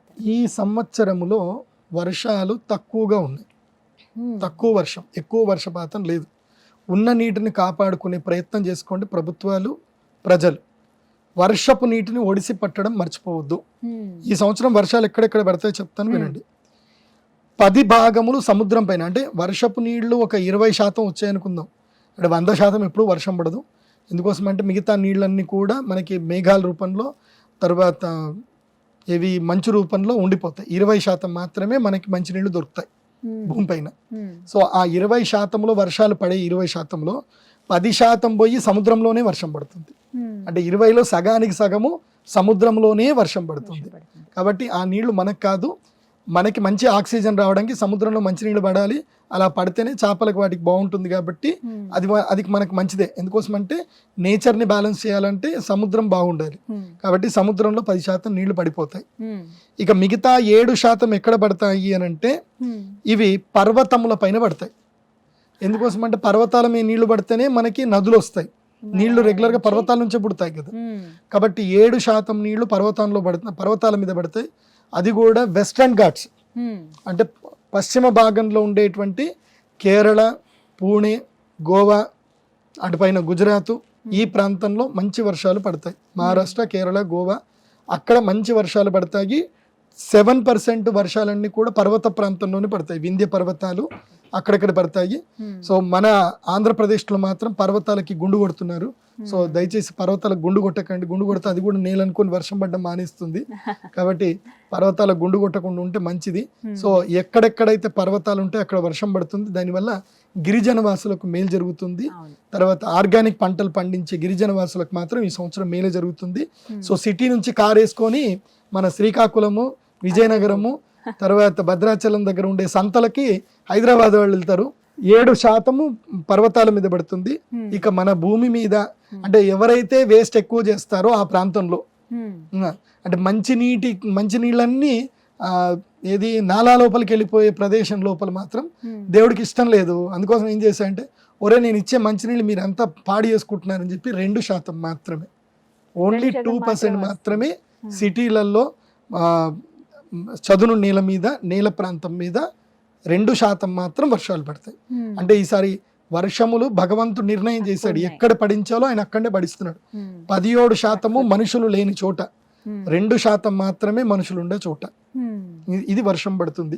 కాబట్టి మనం ప్రకృతిని ఆరాధించకపోతే ఇలాగే జరుగుతుంది. మనకి ఉన్న భూమిలో ఉన్న నీళ్ళన్నీ మనం బోరేసి లాక్కుంటున్నాం కదా. మరి ఆ బోర్లో నీళ్ళు రావాలంటే ఏం చేయాలంటే ఎక్కడో పర్వతాల్లో పడితే తప్ప రావు, నీటి దారాలు రావాలి. కాబట్టి నీటి దారాలని కాపాడుకోండి, నీటిని కాపాడుకోండి. ఊకే పంచాంగ శ్రవణం అంటే ఏదో చెప్పుకుంటూ వెళ్ళిపోవడం కాదు, మీకు నేను మంచి చెప్పాలి. కాబట్టి రెయిన్ వాటర్ ని ప్రొటెక్ట్ చేసుకునే ప్రయత్నం ప్రతి ఒక్కరు చేయాలి, ప్రతి ఒక్కరి బాధ్యత అది, గుర్తుపెట్టుకోండి. మీరు ప్రతి ఒక్కరు కూడా సలహాలు ఇస్తూ ఉంటారు, మరి ముఖ్యంగా రైతుల విషయంలో గురువు గారు. మీరు గత సంవత్సరం చెప్పినవి కానీ అంతకు ముందు చెప్పినవి కానీ అవి నిజమయ్యాయి. అంటే అవి ఎంత ఉపయోగపడ్డాయంటే చాలా మందికి ఒక అవగాహన ఉండదు, ఏ పంట వేయాలి ఏంటి, ఈ సంవత్సరం వేటికి అనుకూలంగా ఉందని. ఇలా మనకి ఇలా ఈ పంచాంగ శ్రవణంలో కూడా తెలుస్తుంది కదండి. సో మరి ఈసారి ఈ క్రోధినామ సంవత్సరంలో రైతులకు మీరు ఇచ్చే సలహా ఏంటి? ఎటువంటి పంటలు వేస్తే మంచిది? వాళ్ళు రైతులకి ఈ సంవత్సరం నేను చెప్పేది ఏంటంటే 6 తడి పంటలు వేసుకోండి. అంటే ఎక్కువగా నీరు అవసరం లేని పంటలే వేయండి. అందులోపల పసుపు ధర ఈసారి బాగా పెరుగుతుంది, పసుపు వేయవచ్చు. మొక్కజొన్న ధరలు పెరుగుతాయి, జొన్నల ధరలు పెరుగుతాయి, కందుల ధరలు పెరుగుతాయి, పెసర్ల ధర పెరుగుతుంది. తర్వాత గ్రౌండ్ నట్ వేరుశనగ బాగా రేటు వస్తుంది. అదేవిధంగా శనగపప్పు రేట్ అయితే వీటన్నిటికన్నా ఎక్కువగా రేట్ వస్తుంది. మిర్చికి కూడా రేట్ వస్తుంది, కానీ ఓపిక పట్టాలి. మిర్చి పండించి దాన్ని ఎండబెట్టి జాగ్రత్తగా ఓపిక పట్టండి. మిర్చికి రేట్ వచ్చిన రోజు అమ్ముకోండి. దళారులు మాత్రం మోసం చేస్తారు బికాస్ ఆఫ్ శని. అలా దళారులు కాకుండా మిర్చి ఏదైతే ఉందో మీరు పొడి చేసి దాపెట్టుకోండి, మీకు ఏ నష్టం జరగదు. ఆల్రెడీ మన సుమన్ టీవీ బిజినెస్ లో నేర్పిస్తారు మీకు ఎవరెవరు ఎట్లా స్టోర్ చేసుకోవాలి, ఎలా కాపాడుకోవాలని. ఆల్రెడీ వీళ్ళు ఎడ్యుకేషనల్ వీడియోస్ చేస్తున్నారు సుమన్ టీవీలో. సుమన్ టీవీ బిజినెస్ లో నేర్చుకోండి అవి. సో మిర్చి మాత్రం ధర అంతంత మాత్రం ఉంటుంది, కానీ మిర్చి పెరుగుతుంది, పర్వాలేదు. 300 రూపాయలు 3000 రూపాయలకు పైన కానీ టన్ను వచ్చే అవకాశం ఉంటుంది. టన్నుకి ఎక్కువనే రేట్ వస్తుంది. మిర్చి మంచిగానే పలుకుతుంది, 30,000 దాకా పలుకుతుంది. సో మిర్చి ఆల్మోస్ట్ 300 రూపాయల నుంచి 500 రూపాయలు ఎప్పుడు ఊగిసలాడుతూ ఉంటుంది. కానీ ఈసారి మాత్రం 670 రూపాయలకి కేజీ వెళ్ళే అవకాశం అయితే ఉంటుంది. ఇది నేను గ్యారంటీ ఇస్తాను. నెక్స్ట్ తీగ పంటలు ఎక్కువగా వేయండి రైతులు. తీగ పంటలు వేసుకోండి. ఈ సంవత్సరము వర్షాలు తక్కువ ఉన్నాయి కాబట్టి కూరగాయలు సరిగ్గా రావు, కాబట్టి కూరగాయలు బాగా పండుతాయి. తర్వాత జూన్ జూలైలో టమాటాకి బాగా ధర వస్తుంది కాబట్టి టమాటాని చేసుకోండి. అది కాకుండా రైతులు కొన్ని కొత్తగా నేర్చుకోండి. ఇప్పుడు మనం కూరగాయలు పండిస్తాము, ఇవాళ మార్కెట్లో మనకు అనుకున్న ధర రాలేదు, దాన్ని మీరు ధరకి ఇష్టం లేక అమ్మకండి. ధర వస్తేనే అమ్మండి. ధర రాకపోతే దీనికి కొన్ని పద్ధతులు ఉన్నాయి. కూరగాయలు కట్ చేసి ఉప్పు నీళ్ళల్లో నానబెట్టి తర్వాత ఎండబెట్టి వాటిని మనము ఫాస్ట్ ఫుడ్ కింద ప్యాకేజ్ చేసి మనము దాన్ని సంవత్సరాల తరబడి తర్వాత కూడా మనం అమ్ముకోవచ్చు. సో ఫుడ్ ప్రాసెసింగ్ అనేది ఒకటి ఉంది, అది రైతులు నేర్చుకోండి. మీరు అనవసరంగా నష్టపోకండి. నేను ఈ మధ్య కాలంలో నాకు ఒక శిష్యుడు ఇట్లాగే ఇబ్బంది, నేను చెప్పాను టమాటా రేట్ వస్తుందని చెప్పాను. అతను ఇది బాగాలేదు, టమాటా రేట్ రాలేదు. సో ఏం చేద్దాం గురుగారు అంటే, ఏం చేయకరా, ఆ టమాటాలు ఏవి అమ్మకు, ఆ టమాటాలన్నీ చక్కగా వేసి మిక్సర్ గ్రైండర్ పెట్టేసి దాని లోపల సగ్గుబియ్యం వేసి దాని లోపల మంచిగా వెల్లుల్లిపాయలు ఉల్లిపాయలు అన్నీ వేసి దాన్ని ఒక మంచి జ్యూసీగా తయారు చేసి దాన్ని మొత్తం కూడా ఎండబెట్టేసి, ఇవి వడియాలు చేస్తారు కదా అప్పడాలు, అలా ఎండబెట్టేసి అమ్ముకోరు అని చెప్పా. వాడు మామూలు టమాటాలు అమ్మితే వాడికి వచ్చేది 30,000. ఇలా చేసి అమ్మినందుకు వాడికి 2 లక్షల రూపాయలు వచ్చాయి. అబ్బో. సో ఇక వాడు అదే పని పెట్టుకున్నాడు. 10 ఎకరాల పొలం లీజుకి తీసుకున్నాడు. ఇంకా టమాటాలు పండిస్తాడు. మార్కెట్ జోలికి వెళ్ళాడు, అసలు కూరగాయల మార్కెట్కే పోడు. టమాటాలు, తర్వాత వెల్లుల్లిపాయలు, ఉల్లిపాయలు ఇవన్నీ వేస్తాడు, అల్లం వేస్తాడు, దాని ఒక మంచి ఇంగ్రీడియంట్ తయారు చేస్తాడు, సగ్గు బియ్యం వేసి. తర్వాత వడియాలు చేస్తాడు. అయిపోయి 800 రూపాయలు కిలో వడియాలు అవి, టమాటా వడియాలు అయిపోయి. అలా ఇన్నోవేటివ్ గా ఆలోచించండి. ఇప్పుడు కాకరకాయలు ఉన్నాయి, దొండకాయలు ఉన్నాయి, అవి కట్ చేసి ఉప్పు నీళ్ళు నానబెట్టి ఎండబెట్టిన తర్వాత ఇక పాడవు అవి. తర్వాత మంచిగా నెయ్యిలో వేయించుకోవచ్చు. తర్వాత మీకు తెలుసు కదా, ఉప్పు మిరపకాయలు ఉంటాయి, మజ్జిగ మిరపకాయలు ఉంటాయి, తర్వాత ఎండు మిరపకాయ చట్నీ ఉంటుంది, తర్వాత ఆవకాయలు చేయొచ్చు, ఎన్నెన్నో చేయొచ్చు. చాలా చేయొచ్చు. కాబట్టి రైతులు నష్టపోకండి. ఈ సంవత్సరం రైతులు ఎక్కువగా ఆరుతడి పంటలే వేసుకోండి, దానివల్ల మంచి లాభం కలుగుతుంది.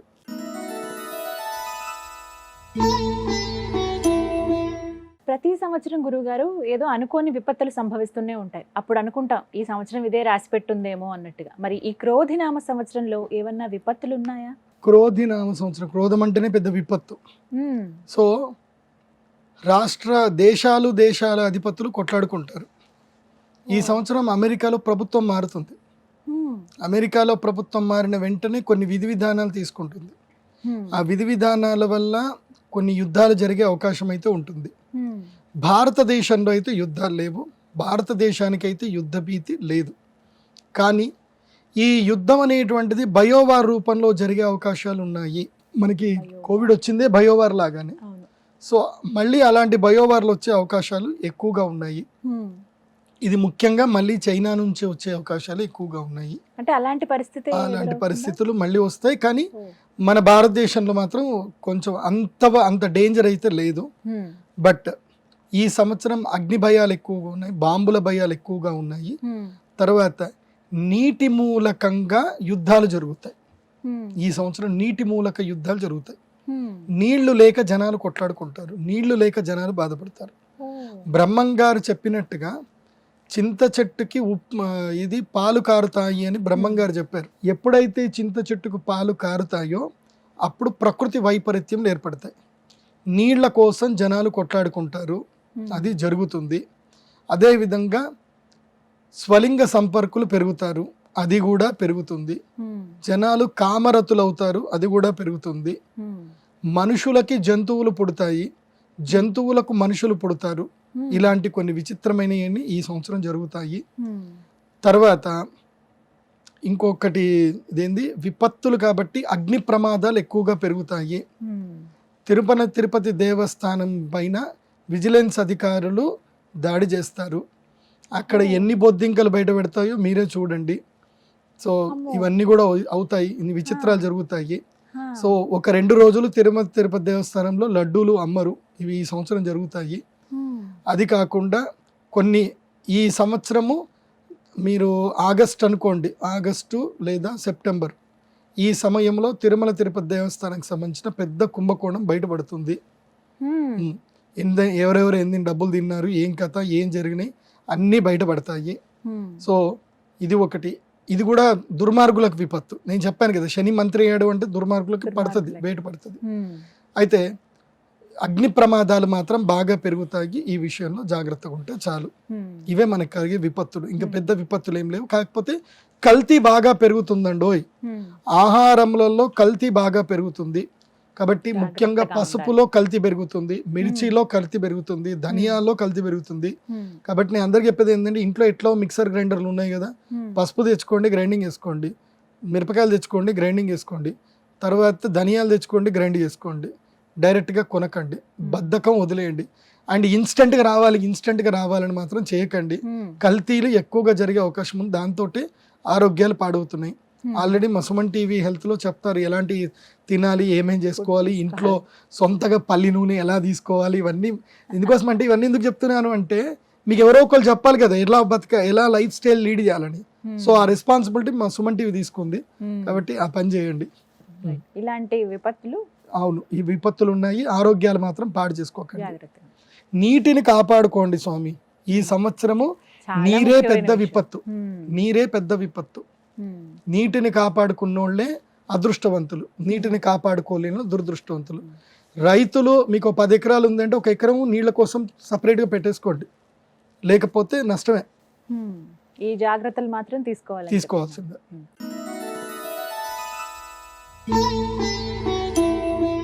ఇందాక మాటల్లో అన్నారు గురుగారు, ఎన్నికలు గురించి ప్రస్తావన వచ్చింది. అమెరికాలో ఎన్నికలు ఉన్నాయి, అలాగే భారతదేశంలో సార్వత్రిక ఎన్నికలు జరగబోతున్నాయి. ఎలా ఉండబోతోంది రాజకీయ పరంగా? ఏమైనా మార్పులు మనం చూస్తామా? ఆ ప్రభావం ఎలా ఉంటుంది ఈ సంవత్సరం? ఈ సంవత్సరము కుజుడు అధిపతి అయ్యాడు కాబట్టి భారతదేశంలో రాజకీయ సుస్థిరత మాత్రం ఉంటుంది. భారతదేశంలో ప్రజలు తలెత్తుకొని తిరిగేంత గొప్ప స్థాయికి వెళ్ళే అవకాశాలు ఎక్కువగా ఉన్నాయి. భారతదేశంలో ఉండే కరప్షన్ దాదాపుగా ఎండైపోతుంది. భారతదేశంలో ఇంకా అల్లకల్లోలాలు ఏవి ఉండవు. అందరికీ అల్లరి మూకలకు భయం ఏర్పడుతుంది. భారతదేశంలో నరేంద్ర మోదీ గారి ప్రభుత్వము, బీజేపీ ఎన్డీఏ ప్రభుత్వం ఏదైతే ఉందో 358 సీట్లతోటి మళ్ళీ పునః ప్రభుత్వాన్ని ఏర్పాటు చేస్తుంది. బీజేపీకి అయితే 270 వరకు బీజేపీకి సీట్లు వస్తాయి. 70 నుంచి 290 వరకు బీజేపీ సీట్లు వస్తాయి. మిగతాయి ఎన్డీఏ అలయన్స్ ఉంటుంది. కాకపోతే ఈసారి ఎన్డీఏ అలయన్స్లో కొన్ని పొత్తులు ఎక్కువ అవ్వడం మూలాన మోదీ గారి ప్రభుత్వానికి కొంచెం తలనొప్పులు ఎక్కువగా ఉంటాయి. ఎందుకోసమంటే జంపింగ్ రాయిలు ఎక్కువగా ఉంటారు కాబట్టి ఈ సంవత్సరం ఏంటంటే ఒక 30 మంది తోటి మెజారిటీ ఉంటుందన్నమాట. 30 మంది మెజారిటీ మాత్రమే వచ్చే అవకాశం ఉంటుంది. ఆ 30 మందిని కాపాడుకోవడానికి ఎప్పుడూ ప్రయత్నం చేయాల్సింది ఉంటుంది. ఇది కొంచెము బాధాకరమైన విషయము. కానీ మన చేతిలో ఉంది, ముందుగానే భవిష్యత్తు జ్యోతిష్యం చెప్తుంది. సో జ్యోతిష్యం అంటే ఏంటంటే అద్దం లాగా, అద్దం చూపిస్తుంది, నీ ముఖం ఎలా ఉందో చూపిస్తుంది. సో నువ్వు మంచిగా అందంగా మేకప్ చేసుకుంటే నువ్వు బాగుంటావు. సో అద్దం మేకప్ చేయదు, జ్యోతిష్యం మేకప్ చేయదు. ఎలా ఉండబోతుంది అని నేను చెప్పింది వాస్తవం. దీన్ని మార్చే శక్తి మీ దగ్గర ఉంది, మీ దగ్గరనే ఉంది మార్చే శక్తి. ఎలా మార్చుకుంటారో మీ ఇష్టం. సో కానీ సెంట్రల్లో మాత్రం గవర్నమెంట్ ఏమి చేంజ్ అవ్వదు, ఇదే గవర్నమెంట్ కంటిన్యూ అవుతుంది. దీనివల్ల భారతదేశము భవిష్యత్తులో ఇంకొక 3-4 సంవత్సరాల తర్వాత 3వ ఆర్థిక దేశంగా, ప్రపంచంలోనే 3వ ఆర్థిక దేశంగా భారతదేశం ముందుకెళ్తుంది. సో ఇందులోపల ఏ సందేహం లేదు, భారతదేశం మాత్రం పురోభివృద్ధి అవుతుంది. అయితే అమెరికా దేశంలో మాత్రం ప్రభుత్వం మారుతుంది. ఆ ప్రభుత్వం మారడం వలన మంచి పురోగతి అమెరికా దేశం వెళుతుంది. అమెరికా డాలర్ ఇప్పుడు ఏదైతే 82-83 రూపాయలు ఉందో భవిష్యత్తులో 86 రూపాయలకు రీచ్ అయ్యే అవకాశం ఉంటుంది. డాలర్ ధర పెరుగుతుంది. అయితే మన భారతదేశానికి కూడా రూపీ వాల్యూ కూడా పెరిగే అవకాశం ఉంటుంది. రూపీ వాల్యూ ఏం పడిపోదు. ఎందుకోసం అంటే దాదాపు ఇప్పటికే 37 దేశాల్లో మన భారత రూపీ చలామణిలో ఉంది. ఇంకా ఒక 20-30 దేశాలు యాడ్ అవుతాయి. సో భారతదేశం యొక్క రూపీ ప్రపంచాన్ని శాసించే స్థాయికి అయితే ఎదుగుతుంది. ఇది అందరికీ సంబంధించిన గుడ్ న్యూస్. ఇది ఈ విషయంలో కాస్త మంచిది. సో ప్రభుత్వం లోపల ఒక్కటే, కేరళ ప్రభుత్వం, కేరళ రాష్ట్రం నుంచి, అదేవిధంగా వెస్ట్ బెంగాల్ నుంచి కానివ్వండి, అదేవిధంగా హర్యానా, పంజాబు, రాజస్థాను, ఈ ప్రాంతాల నుంచి, తమిళనాడు ప్రాంతంలో నుంచి, ఆంధ్రప్రదేశ్లో ఉండే ఒక 4 కొన్ని స్థానాల నుంచి మాత్రమే స్థానాలు కోల్పోయే అవకాశం ఉంటుంది. అంటే ఇవి ప్రతికూలంగా కాంగ్రెస్ ప్రభుత్వానికి అనుకూలంగానూ వచ్చే అవకాశాలు ఎక్కువగా ఉంటాయి. సో ఇది కొంచెం ఈసారి హోరాహోరీగానే ఉంటుంది. కానీ మోదీ గారి ప్రభుత్వమే ఎస్టాబ్లిష్ అయితే అవుతుంది. వాళ్ళకి మాత్రం కొంచెం తలనొప్పి ఉంటుంది. ఎవరు ఆశావహుల నుంచి, స్వార్థపరుల నుంచి వాళ్ళని కూడా కన్విన్స్ చేయాల్సి వస్తుంది. ఎందుకోసమంటే డబ్బులు ఇస్తే మేము జంప్ అవుతాం అనేటోళ్ళు కొంతమంది ఉంటారు. అలాంటి వాళ్ళని కన్విన్స్ చేయడమో, భయపెట్టడమో ఏదో చేయడం ఉంటుంది. అదైతే జరుగుతుంది. ఇవైతే జరుగుతాయి.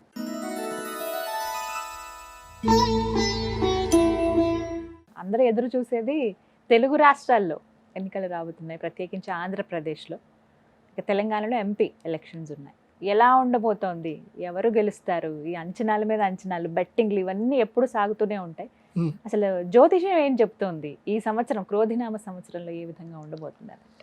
జ్యోతిష్యం ఏం చెప్తుందో నేను చెప్తాను, కానీ ప్రదీప్ జోషి చెప్పాడని నా పేరు పెట్టుకొని మాత్రం బెట్టింగ్లు మాత్రం కట్టకండి. నేను దానికి విరుద్ధం. బెట్టింగ్లు నా పేరు చెప్పుకొని మాత్రం కట్టి మళ్ళీ ఏమో జరిగిందని చెప్పి నన్ను తిట్టకండి. నేను ఎప్పుడైనా ప్రజలకు ఏది మేలు జరుగుతుందో అదే చెప్తాను. ఈ సంవత్సరము ఆంధ్రప్రదేశ్ రాష్ట్రంలో ప్రభుత్వము తప్పకుండా మారుతుంది. ప్రభుత్వం మారే అవకాశాలు ఉన్నాయి. అయితే మధ్యలో నేను అనుకున్నది ఏంటంటే కనుక, నేను లాస్ట్ టైం సుమన్ టీవీతో ఇంటర్వ్యూ చేసినప్పుడే చెప్పాను, ఆంధ్రప్రదేశ్ రాష్ట్రం యొక్క పరిస్థితి ఏంది, ప్రజలు బాగుపడాలంటే ఏం చెయ్యాలి అని అడిగినప్పుడు నేను చెప్పాను, చంద్రబాబు నాయుడు గారు, తెలుగుదేశం పార్టీ నాయకులు, వీరు కాంగ్రెస్ పార్టీతో కలవకూడదు, కలిస్తే నెక్స్ట్ ఓడిపోతారు అని చెప్పాను. నేను చెప్పినట్టుగా వారు నా మాట విన్నారు. కాంగ్రెస్ పార్టీతో పొత్తు లేదు, బీజేపీతో పొత్తు కుదుర్చుకున్నారు. అట్లాగే పవన్ కళ్యాణ్ గారికి కూడా నేను సలహా ఇచ్చాను, మీరు ఎలక్షన్లో వెళితే సపోర్ట్ చేసి బీజేపీ తోటి కలిసే వెళ్ళండి, టీడీపీ వస్తే వాళ్ళని కూడా కలుపుకొని వెళ్ళండి, కానీ ఒంటరికి వెళ్ళొద్దు అని చెప్పాను. అన్నట్టుగానే మేమిచ్చిన సలహాలు సూచనల ప్రకారము ఇటు భారతీయ జనతా పార్టీ, ఇటు తెలుగుదేశం పార్టీ, ఇటు జనసేన ముగ్గురు కూడా కలిసి పోటీ చేస్తున్నారు, సంతోషం. కానీ ఒక దగ్గర వీళ్ళు మిస్ అయ్యే అవకాశం ఉంటుంది. మన దగ్గర ఏంటంటే గనక ఆంధ్రప్రదేశ్లో ఓటు శాతము 62% మాత్రమే ఓట్లు పడతాయి. 100 మంది ఓట్లు వెయ్యరు. 10లో 6, 7 మాత్రమే ఓట్లు వేస్తారు. అందులోపల ఆ 62%లో 34% బిలో పావర్టీ వాళ్ళే. దాదాపు అందరూ బిలో పావర్టీ, 34% ఓటేసేవాళ్ళు. బెంచ్ కార్లో వెళ్ళే వాళ్ళు లైన్లో నిల్చొని ఓట్లు వేస్తారని మాత్రం నేను నమ్మను. వాళ్ళ ఎవరొస్తే మనదే ముందులే, మనకి ఎవరు వచ్చినా వాళ్ళ దగ్గరికి వెళ్తాము, పువ్వులు ఇస్తాం, ఫోటోలు దిగుతాం, పని చేయించుకుంటాం, మనకి ఎవరు వస్తే మనకేం పని, మనకి ఓటేయాల్సిన అవసరం లేదు అనుకునే దుర్మార్గులు కొంతమంది ఉంటారు. సో వాళ్ళని పక్కన పెడదాం, వాళ్ళు ఆ 30%లో ఉంటారు, వాళ్ళని పక్కన పెడదాం. అయితే వైఎస్ఆర్సిపి గవర్నమెంట్ ప్రకారము జగన్మోహన్ రెడ్డి గారి యొక్క ప్రభుత్వ హయాంలో వీరేం చేశారు అంటే వాలంటరీ వ్యవస్థను పెట్టి 26% ఎవరైతే ఈ ప్రజలు ఉన్నారో వీళ్ళందరికీ డబ్బులు ఇచ్చారు. పేదలు అని వాళ్ళందరికీ అకౌంట్లలో డబ్బులు అయితే పంపించారు. మరి వీళ్ళ మనస్తత్వాన్ని మనం మార్చగలుగుతామంటే మార్చలేము. అంటే 26% ఓట్లు అయితే వాళ్ళకైతే ఉన్నాయి. ఇంకెంత మిగిలింది? 32%లో 26% పోయింది అని అంటే మిగిలేదంత 4, 2, 6 ప్లస్ 36% ఉంది. 36%కి 24%కి తేడా ఎంత ఉంది చూడండి. సో ఇక్కడ కొంచెము గట్టిగానే వారు ఉంటుంది. నేను ఒక సలహా ఇస్తాను, తెలుగుదేశం పార్టీ మళ్ళీ గవర్నమెంట్ ఎస్టాబ్లిష్ చెయ్యాలి అని అంటే మీరు ప్రత్యంగిరాదేవి సంబంధించి బగళాముఖి, చిన్నమస్తా, అదేవిధంగా రాజమాతంగి ఇవి తప్పకుండా పూజలు చేయించుకోండి, లేకపోతే వైఎస్ఆర్సీపీ గవర్నమెంట్ వస్తుంది. ఎందుకు వస్తుందని చెప్తాను వినండి. మాకు తెలిసి వైఎస్ఆర్సీపీ గవర్నమెంట్ గురించి అని చెప్పి యాగాలు చేసే ఒక టీం ఉంది. ఆ టీము లాస్ట్ ఇయర్ యాగాలు చేసినందుకే ప్రజలు సమ్మోహితులైపోయి ఓట్లు వేసేసారు, కోపంతో ఓట్లు వేస్తారు. ప్రజలు నిజంగా ప్రేమతోటి కొంతమంది ఓట్లేదు, కోపంతో ఓట్లేస్తారు. అది ఎందుకు జరిగింది అని అంటే వాళ్ళు రాజమాతంగి తంత్రం, రాజశ్యామల చేశారు.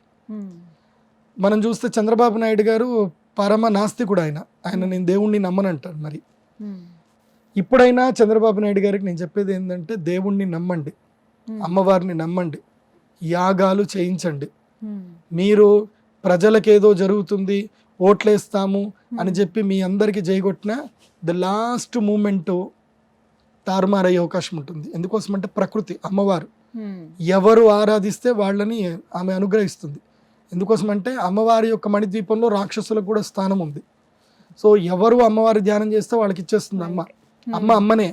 కొడుకు చెడ్డోడు అనుకోదు, వాడు మంచిగా చేస్తాడులే, ఎవడుకు పెడుతున్నాడు కదా అని ఇచ్చేస్తుంది అమ్మ. కాబట్టి మీ అందరికీ చెప్పేది ఒకటే, తెలుగుదేశం ప్రజా నాయకులకు కానీ అదేవిధంగా జనసేన వారికి కూడా చెప్పేది ఏంటంటే తప్పకుండా మీరు రాజశ్యామల యాగాలు అవి చేయించుకోండి, చేస్తేనే మీరు గెలుస్తారు, లేకపోతే పోతుంది.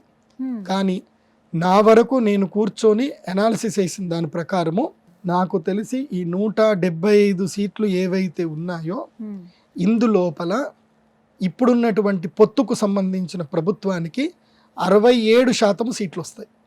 67% వాళ్ళకి సీట్లు వస్తాయి. 67% సో 53 నుంచి 67% వరకు వస్తుంది. 53 అయితే కన్ఫర్మ్. అయితే ఇక్కడ ఒక చిన్న పొరపాటు జరగబోయే అవకాశాలు ఉన్నాయి. ఇంకా ఏముందండి? ఏమున్నాయి అని అంటే గుర్తుపెట్టుకోండి, ప్రజలకి ఈ పొత్తుల గురించి పెద్దగా తెలియదు. ఎవరికైతే మామూలు అంటే వాళ్ళకి చదువుకొని ఉండరు, చాలా మందికి తెలియదు. పోవాలా, వాళ్ళ ఫ్రెండ్స్ వాళ్ళ నాయకులు కొంతమంది చెప్తారు పోయి దాన్ని నొక్కాలంటే పోయి వాళ్ళు నొక్కేసి వచ్చేస్తారు, వాళ్ళకి పెద్దగా తెలియదు. సో ఇది పొత్తు గురించి కూడా వాళ్ళకి తెలియదు. సో ఇక్కడ నేను టీడీపీ పోటీ చేస్తే కొంతమందికి సైకిల్ అంటేనే ఇష్టం, వాళ్ళు పోయి చూస్తారు, ఆడ సైకిలే కనపడదు, సైకిల్ లేదు నేను ఏం చేయాలని చూస్తారు. సో వాళ్ళకి మీరు నేర్పియండి, మన దగ్గర సైకిల్ కనపడది, ఇది నొక్కండి అని చెప్పండి. ఈ ఫ్యాన్ ఎట్లాగూ ఉంటుంది, అన్ని 170 షర్ట్ ఎట్లా ఫ్యాన్ ఉంటుంది, కానీ ఒక చోట పువ్వు ఉంటుంది, ఒక చోట గ్లాస్ ఉంటుంది, ఒక చోట సైకిల్ ఉంటుంది. సో ఎక్కడ పువ్వు నొక్కాలి, ఎక్కడ గ్లాస్ నొక్కాలో నేర్పియండి. నేర్పియలేదు అనుకోండి, సైకిల్ కనిపించలేదు నేను ఫ్యాన్కే ఎత్తాను వేసాను అనుకోండి, మీ ఇష్టం అది. సో కానీ ఫ్యాన్ అయితే తిరిగే అవకాశాలు ఎక్కువగా ఉంటాయి, గాలి అయితే వీస్తుంది.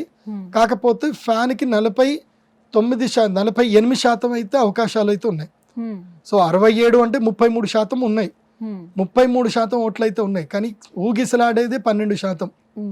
కానీ నేనైతే భవిష్యవాణి దివ్య దృష్టితోటి చూసిన అర్థం ఏంటంటే కనుక ఎట్టి పరిస్థితుల్లో ప్రభుత్వం అయితే మారుతుంది. సో వైఎస్ఆర్సీపీ శ్రేణులకు కూడా నేను చెప్పేది ఏంటంటే, మీరు గవర్నమెంట్ మారొద్దు అని మీరు అనుకుంటే కనుక మీరు కూడా మీ అమ్మవారి యాగాలు చేయించుకోండి. మీ గురుగారు ఒక పెద్ద ఆయన ఉన్నారు, ఆయన కాళ్ళు పట్టుకోండి, ప్రజలతో ప్రేమగా మాట్లాడండి, చేసే పనులు సరిగ్గా చేయండి, అన్ని బాగా జరిగే అవకాశం ఉంటుంది. కానీ నా భవిష్యవాణి ప్రకారం, నా వాక్కు ప్రకారం మాత్రం ప్రభుత్వం అయితే మారుతుంది, ఖచ్చితంగా మారుతుంది.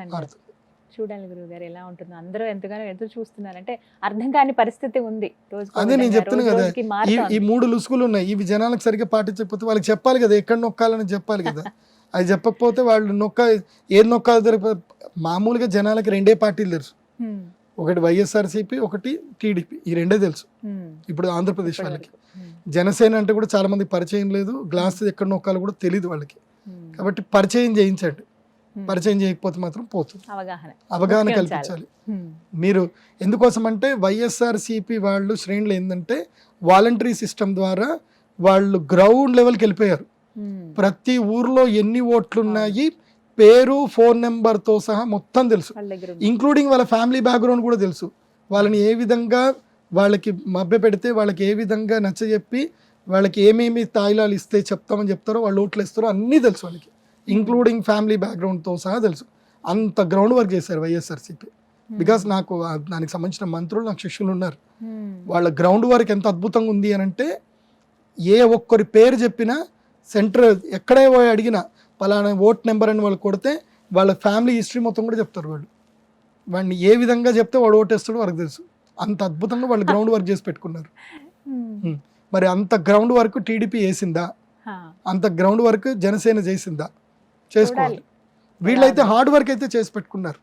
వైఎస్ఆర్సీపీ అయితే హార్డ్ వర్క్ చేసి పెట్టుకున్నారు, అది అప్రిషియేటబుల్. అది నాకు తెలుసు. ఎవరెవరితోటి ఎట్లెట్లా ఓటు వేయాలో వాళ్ళకి బాగా తెలుసు, మీకు తెలియదు అని నేను అనుకుంటున్నా. చూడాలి. మరి ఈ నేపథ్యంలో తెలుగు రాష్ట్రాల భవిష్యత్తు ఎలా ఉండబోతుంది? చెప్పాను కదా, ఫస్టే మనకి కుజగ్రహం రాజైతే ఉంది, ప్రజలు క్రోధ సంపన్నులు అవుతారు, లోభ సంపన్నులు అవుతారు. లోభం అంటే ఏంటి? ఆశపడ్డం. ఓటుకి నోటు, ఓ 2,000 రూపాయలు తీసుకోనో 5,000 రూపాయలు తీసుకోనో మీరు ఓటేస్తే మీ జీవితాన్ని మీరు నాశనం చేసుకున్నట్లే. సో నోట్లు తీసుకోకుండా ఓట్లు వేయండి, వేసే నిజాయితీ పరులకు వేయండి. ఎవరైతే దేశాన్ని బాగుపరుస్తారో, ఎవరైతే రాష్ట్రాన్ని బాగుపరుస్తారో నమ్మకం కలిగిందో వారికే ఓట్లు వేయండి. ఆ మాత్రం తెలియని వాళ్ళు అయితే కారు అని నేనైతే అనుకుంటాను. రాష్ట్ర ప్రజలకైతే అవగాహన ఏర్పడిందండి, తెలిసింది. కానీ అల్టిమేట్ గా ఆ బటన్ నొక్కే 1 సెకండ్ ఈజ్ ఇంపార్టెంట్. సో అది ఎప్పుడు ఎవరు నొక్కుతారో వాళ్ళు, అదే మన ఆయుధం. ఆ ఆయుధాన్ని సద్వినియోగం చేసుకోకపోతే వేస్ట్. ఎందుకోసం అంటే సంతలో గాడిద కూడా 50,000కి అమ్ముడుపోతుంది, సంతలో గేదె కూడా 10,000కి తక్కువైతే అమ్ముడుపోవట్లే. మరి గేదెలకైతే మనం హీనం కాదు కదా. సో అది ఆలోచించుకొని ఓటు వేయండి. కానీ మార్పు అయితే వస్తుంది. ఆంధ్రప్రదేశ్ వాళ్ళకి మాత్రం మార్పు జరుగుతుంది, మేలు జరిగే అవకాశాలు కూడా ఉన్నాయి. చూద్దాం. ఇక ఆరోగ్యపరంగా చూసుకుంటే ప్రపంచవ్యాప్తంగా ఈ క్రోధినామ సంవత్సరంలో ఏ విధంగా ఉండబోతుంది? ఎందుకంటే గత సంవత్సరాలు నేర్పినటువంటి పాఠాలు, ఆ అనుభవాలు చూసుకుంటేనండి, వికృతినామ సంవత్సరం కావచ్చు, ఇవన్నీ కూడా ఆ కరోనా లాంటి విపత్తు చూసిన తర్వాత చాలా మంది జీవితాల్లో పెను మార్పులు సంభవించాయి. మరి ఈ క్రోధినామ సంవత్సరంలో ఆరోగ్యపరంగా ఏ విధంగా ఉండబోతుంది అంటారు? క్రోధినామ సంవత్సరంలో మనుషులకి ముఖ్యంగా అనారోగ్య సమస్యలు ఎక్కువగా పెరుగుతాయి. అనారోగ్య సమస్యలు అంటే ఏవే వస్తాయి చెప్తాను వినండి. ముఖ్యంగా blood relevant issues, diabetic patients ఇంకా పెరుగుతారు. హార్మోన్స్ రిలవెంట్ అంటే ఈ ఎండోక్రైనికల్ డిసీజ్లు మాత్రం బాగా పెరుగుతాయి. ఎండోక్రైనిక్ డాక్టర్లు మీకు పండుగనే, ఎండోక్రైనిక్ ఫార్మసిస్టులు మీకు పండుగనే. డాక్టర్ ఇదైతే పెరుగుతారు. అదేవిధంగా ముఖ్యంగా కంటికి సంబంధించిన సమస్యలు ఇంకా పెరుగుతాయి, కంటి వ్యాధులు పెరుగుతాయి. ఆ తర్వాత ముఖ్యమైనటువంటి సమస్య ఏంటంటే మానసిక సమస్యలు పెరుగుతాయి. సైకోసొమాటిక్ డిసీజ్లు బాగా పెరుగుతాయి ఈ సంవత్సరంలో. మీ పిల్లలకి మొబైల్ అడిక్షన్స్ పెరుగుతాయి.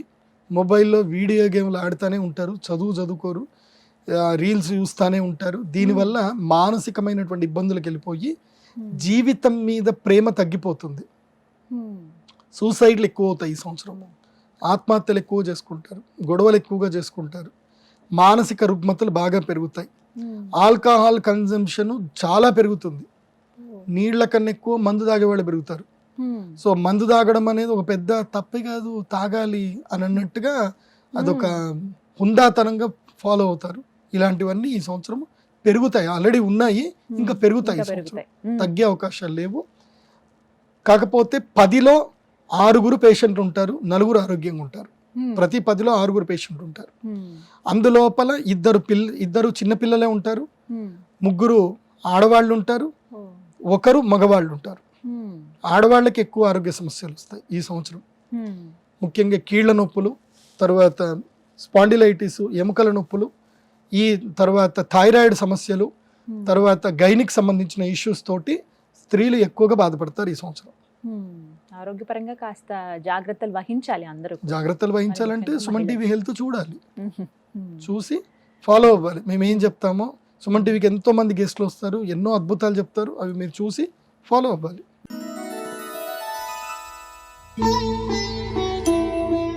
గురుగారు, ఈ క్రోధినామ సంవత్సరంలో వివాహాది శుభకార్యాలకు ముహూర్తాలు ఏ విధంగా ఉన్నాయి? ఎందుకనంటే ఒక వివాహం జరిగితేనండి ఎన్ని కుటుంబాలు బాగుపడతాయి వాటి మీద ఆధారపడి ఉన్నవాళ్ళు.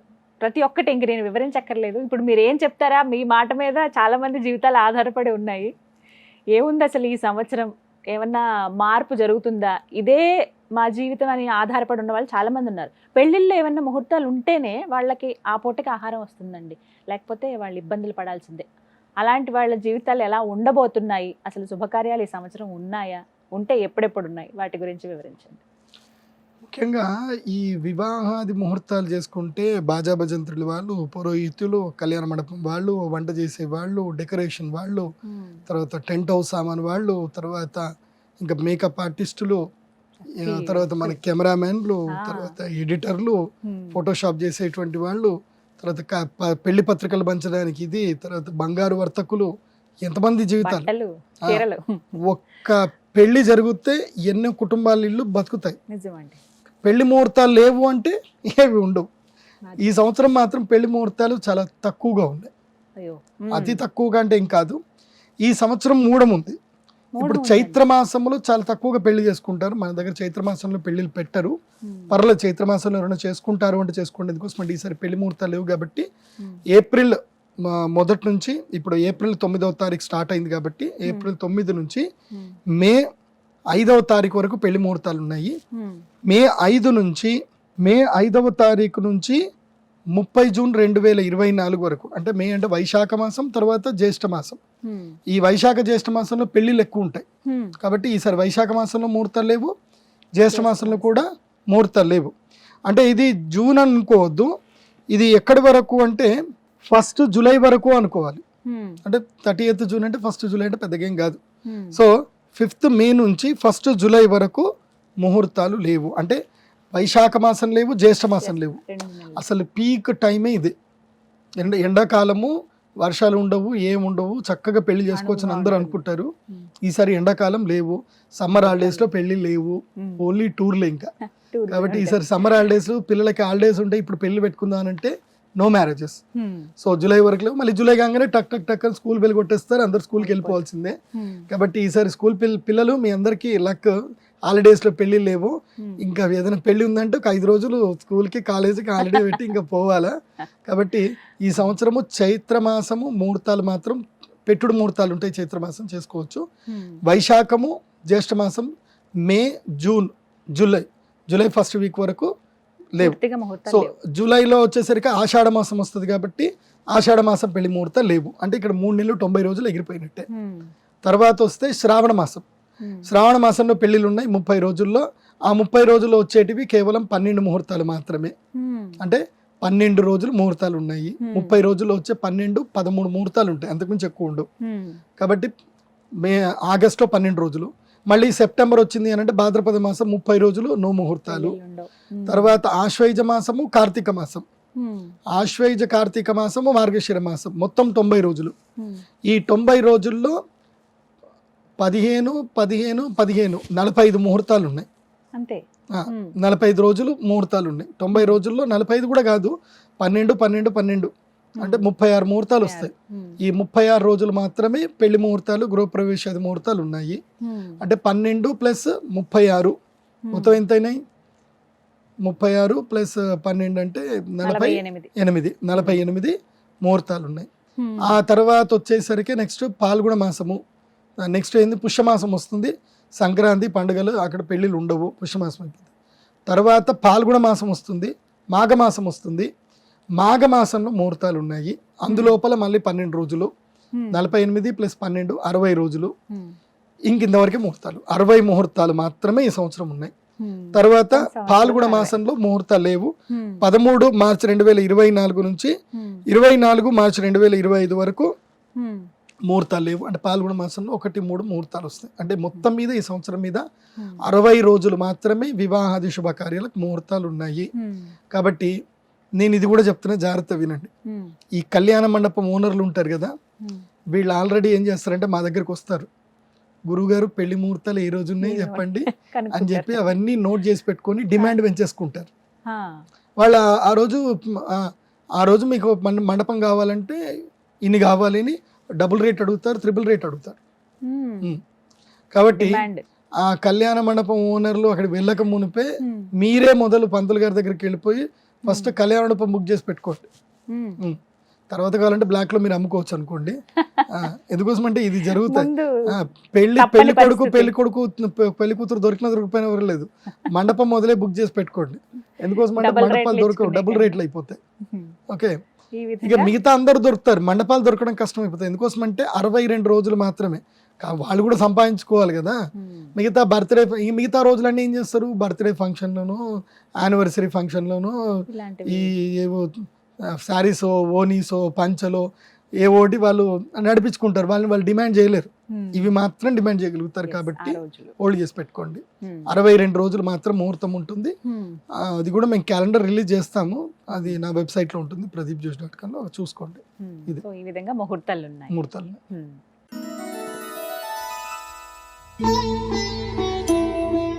గురుగారు, మరి క్రోధినామ సంవత్సరంలో ఏ నదికి పుష్కరాలు వస్తున్నాయి? ఎక్కడికి మేము వెళ్ళి పుణ్య స్నానాలు ఆచరించాలి మరి ఈ సంవత్సరం? ఈ సంవత్సరము మే 1వ తారీఖు రోజున గురుగ్రహము వృషభ రాశి లోపలికి ప్రవేశిస్తున్నాడు. ఎప్పుడైతే గురుగ్రహం వృషభ రాశిలో సంచరిస్తాడో అప్పుడు నర్మదా నదికి పుష్కరాలు వస్తాయి. నర్మదా నది అంటే చాలా మహాద్భుతమైన నది. ఎంత అద్భుతమైన నది అంటే మీ అదృష్టం నిజంగా నర్మదా నదిలో స్నానం చేయాలంటే. ఎందుకోసం అంటే భారతదేశంలో స్వతసిద్ధంగా శివలింగాలు తయారయ్యే నది అదొక్కటే నది, నర్మదా నదులు. నర్మదా నదిలో బాణలింగాలు తయారవుతాయి, ఏ నదిలో కూడా తయారవు. కానీ నర్మదాని నది అనరు, నదము అంటారు. అంటే తూర్పున పుట్టి పడమటలో వెళితే, పడమట సముద్రంలో కలిస్తే, అరేబియన్ సముద్రంలో కలిస్తే దాన్ని నదము అంటారు. పశ్చిమ కోణంలో పుట్టి తూర్పు బంగాళాఖాతంలో కలిస్తే దాన్ని నది అంటారు. ఇది డిఫరెన్సియేషన్ తెలుసుకోవాలి. కాకపోతే నేను వ్యవహారంలో నది అని చెప్తున్నాను. సో నర్మదా నదమునకు పుష్కరాలు ఉన్నాయి. అయితే ఈ నర్మదా నది గొప్పతనం చెప్తాను, జాగ్రత్త వినండి. ఈ పుష్కరాలప్పుడు మీరు వెళితే వెళ్ళండి, తర్వాత వెళ్ళండి దీని యొక్క గొప్పతనం తెలుసుకొని వెళ్ళండి. నర్మదా పరిక్రమ అని ఒక అద్భుతమైన దీక్ష ఉంటుంది. నర్మదా పరిక్రమ ఇది 2300 కిలోమీటర్ల పర్యంతం ఉంటుంది. దీని మీద మీరు విషయం వీలైతే కనుక ఒక స్పెషల్ ఎపిసోడ్ చేయండి. నర్మదా పరిక్రమ గురించి చెయ్యండి. చాలా మంది చూస్తారు, చాలా మంది తెలియదు ఇది. నర్మదా పరిక్రమం ఎవరైతే కనుక తమ జీవితంలో చేస్తారో ఇంకా వాళ్ళ జీవితంలో వాళ్ళకి పునర్జన్మ ఉండదు. అది సాక్షాత్తు శివుడు వరం ఇచ్చేశాడు. నర్మదా నది, నర్మదా తల్లి ఆమె శివుడి గురించి ప్రార్థన చేస్తే ఆమె పుణ్య నదిగా అవతారం ఎత్తుతావు అని చెప్పి ఆమెకి అనుగ్రహించాడు. ఎవడు? శివుడు. అనుగ్రహించినప్పుడు నా పుణ్యత్వాన్ని నేను ఎలా నిరూపించుకోవాలి శివ, అందరికీ తెలియాలి కదా, గంగామాత కన్నా నేనైతే గొప్పదాన్ని కాదు, నా గురించి కూడా తెలియాలి కదా అందరికీ అంటే, నేను ప్రత్యక్ష సాక్షి అవుతాను, నువ్వు మహా గొప్పదానివి, నీ యందు ఎవరైతే స్నానం చేస్తారో వాళ్ళకి సమస్త పాపాలు పోతాయి అని చెప్పడానికి, నేను నీ యందు ఎప్పుడు ఉంటాను అని చెప్పడానికే నర్మదా నదిలో బాణలింగాలు తయారవుతుంటాయి. అంటే గుండ్రటి లింగాలు తయారవుతూ ఉంటాయి. మీరు గూగుల్లో కొట్టండి, నర్మదా బాణలింగం అని కొడితే వస్తుంది. అవి ఇట్లా చెక్కినట్టుగా ఉంటాయి. మనుషులు మనం చెక్కినా అంత అందంగా రావు. అంత అందంగా నర్మదలు శివుడు తయారైపోతాడు. నర్మదా నదియే చెక్కుతుంది శివుడిని. అందుకే నర్మదా నది శివునికి అత్యంత ప్రీతి పాత్రురాలు, శివభక్తురాలు. అందుకే నర్మదా నదికి వెళ్ళి మీరు ఏది కోరుకున్నా కోరిక తీరుతుంది. నాకు ప్రత్యక్ష అనుభవం. నర్మదా నది చాలా గొప్పది. ఈ నర్మదా పరిక్రమం చేస్తే చాలా అదృష్టం. తర్వాత పుష్కరాలు వస్తున్నాయి కదా, మరి ఏం చేయాలి అంటే 1వ తారీఖు నుంచి 12వ తారీఖు వరకు పుష్కరాలు ఉంటాయి. మే 1 నుంచి 12వ తారీఖు వరకు పుష్కరాలు. మనకి తలనొప్పికి వచ్చేసి ఇప్పుడు ఎలక్షన్ కోడ్ వచ్చింది, మీరు డబ్బులు పట్టుకొని పోలేరు కాబట్టి క్యాష్ ఎక్కువ పట్టుకొని పోకండి. పోయిన చోట్ల చెకింగ్ చేస్తూ ఉంటారు. పర్ హెడ్ 40,000 మాత్రం పెట్టుకోండి. ఎంతమంది? Per head 40,000. అంతకన్నా ఎక్కువ క్యారీ చేస్తే, 50,000 కన్నా ఎక్కువ క్యారీ చేస్తే మీ డబ్బులు లాక్కొని లోపల వేసేస్తారు. అది బాగా గుర్తుపెట్టుకోండి. సో పుష్కరాలకి ఎక్కడ ఉంటుంది నర్మదా నది అంటే మధ్యప్రదేశ్లో ఉంటుంది. అందులోనూ ఓంకారేశ్వరు చాలా శ్రేష్టమైంది. ఓంకారేశ్వర జ్యోతిర్లింగం ఉంటుంది. అక్కడనే మీకు ఉజ్జయిని మహాకాళేశ్వరుడి జ్యోతిర్లింగం కూడా ఉంటుంది. కాకపోతే ఉజ్జయినిలో నర్మదా నది లేదు. నర్మదా నది ఓంకారేశ్వరంలో ఉంది. కాకపోతే ఓంకారేశ్వరము చాలా లోతుంటుంది. హడావిడిగా వెళ్ళకండి. ఎంత హడావిడి అయినా జాగ్రత్తగా వెళ్ళండి. అక్కడ ఎవరైతే గవర్నమెంట్ నియమాలు ఏవైతే చెప్తుందో పాటించండి. ఎందుకోసం అంటే క్రౌడ్ విపరీతంగా ఉంటుంది 1 నుంచి 12 తారీఖు వరకు. ఎట్టి పరిస్థితుల్లో సేఫ్టీగా ఈ సేఫ్టీ జాకెట్స్ మనకి అమెజాన్లోనూ దొరుకుతాయి. మనకి 100-200 రూపాయలకి దొరుకుతాయి. మీ సేఫ్టీ జాకెట్స్ కొనుక్కొనే వెళ్ళండి. ఎందుకోసం అంటే ఓంకారేశ్వరంలో నది చాలా లోతు ఉంటుంది. దాదాపుగా 60 అడుగుల నుంచి 100 అడుగుల లోతు ఉంటుంది. అక్కడ నీళ్ళు, అక్కడనే బ్రిడ్జ్ కూడా ఉంటుంది. స్నానం చేయొచ్చు. కాకపోతే అక్కడ పడవలు ఎక్కండి. వాళ్ళకి డబ్బుల కోసం కకృతి పడకండి. గంగపుత్రులకు ఎంతైనా డబ్బులు ఇచ్చినా తక్కువనే. కాబట్టి గంగపుత్రులకు డబ్బులకు మాట్లాడుకోండి. వాళ్ళు మీకు సేఫ్ ప్లేస్కి తీసుకెళ్తారు. అక్కడ చక్కగా స్నానం చేయండి. తర్వాత వచ్చి ఒడ్డుకు వచ్చేసి ఓంకారేశ్వరుని దర్శనం చేసుకోండి. మళ్ళీ వచ్చి ఉజ్జయిని మహాకాళేశ్వరుని దర్శనం చేసుకొని మళ్ళీ ఇండోర్ ఫ్లైటో లేకపోతే ఇది ట్రైన్ ఎక్కి రండి.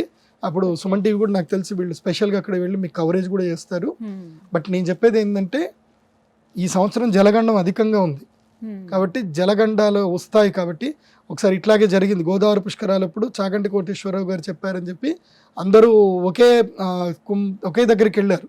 రాజమండ్రిలో ఒకే ఘాట్ దగ్గరికి వెళ్ళారు. అదే టైంకి ఎవరో రాజకీయ నాయకులు వచ్చేసరికి మొత్తం తోపులాట అయిపోతే మొత్తం నీళ్ళలో పడిపోయి చనిపోయారు చాలా మంది. సో అలా జరగకుండా చూసుకోండి. అంత కంగారు పడకండి. నది ఎంత పెద్దగా ఉందంటే 2000 కిలోమీటర్ల పొడవు ఉంది. మీరు ఎక్కడైనా సెర్చ్ చేసుకోండి. నదిలో స్నానం చేయడం ముఖ్యం.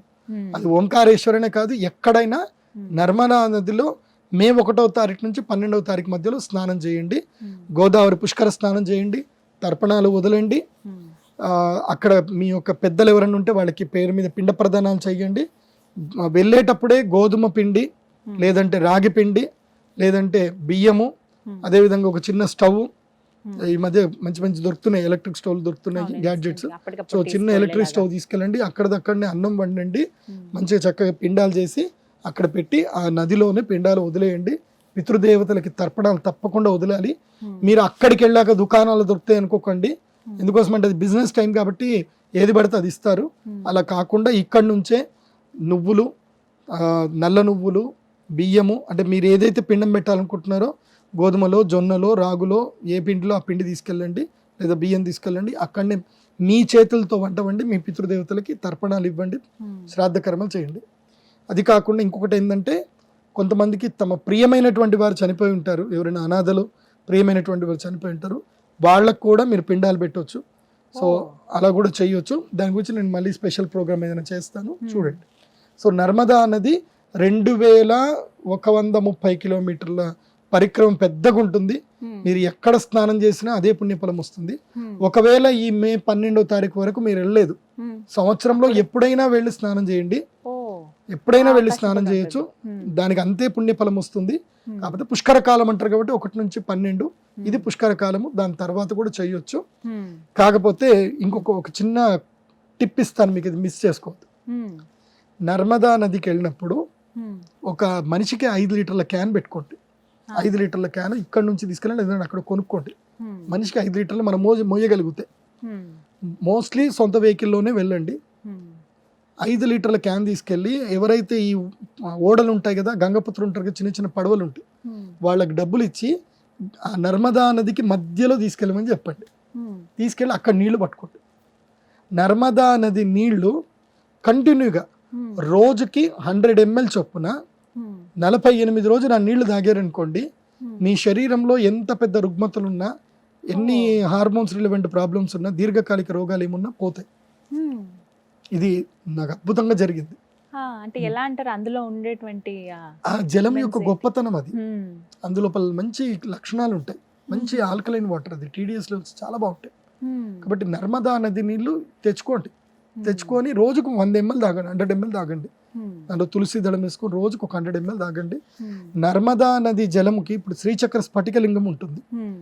నర్మదా నది నీళ్లతో శ్రీచక్ర స్ఫటిక లింగానికి 108 రోజులు ఎవరైతే కంటిన్యూగా అభిషేకం చేస్తారో వాళ్ళకి గృహయోగం అంటే గృహయోగము, వివాహ యోగం అంటే వివాహ యోగము, ఏ యోగమైనా సిద్ధిస్తుంది.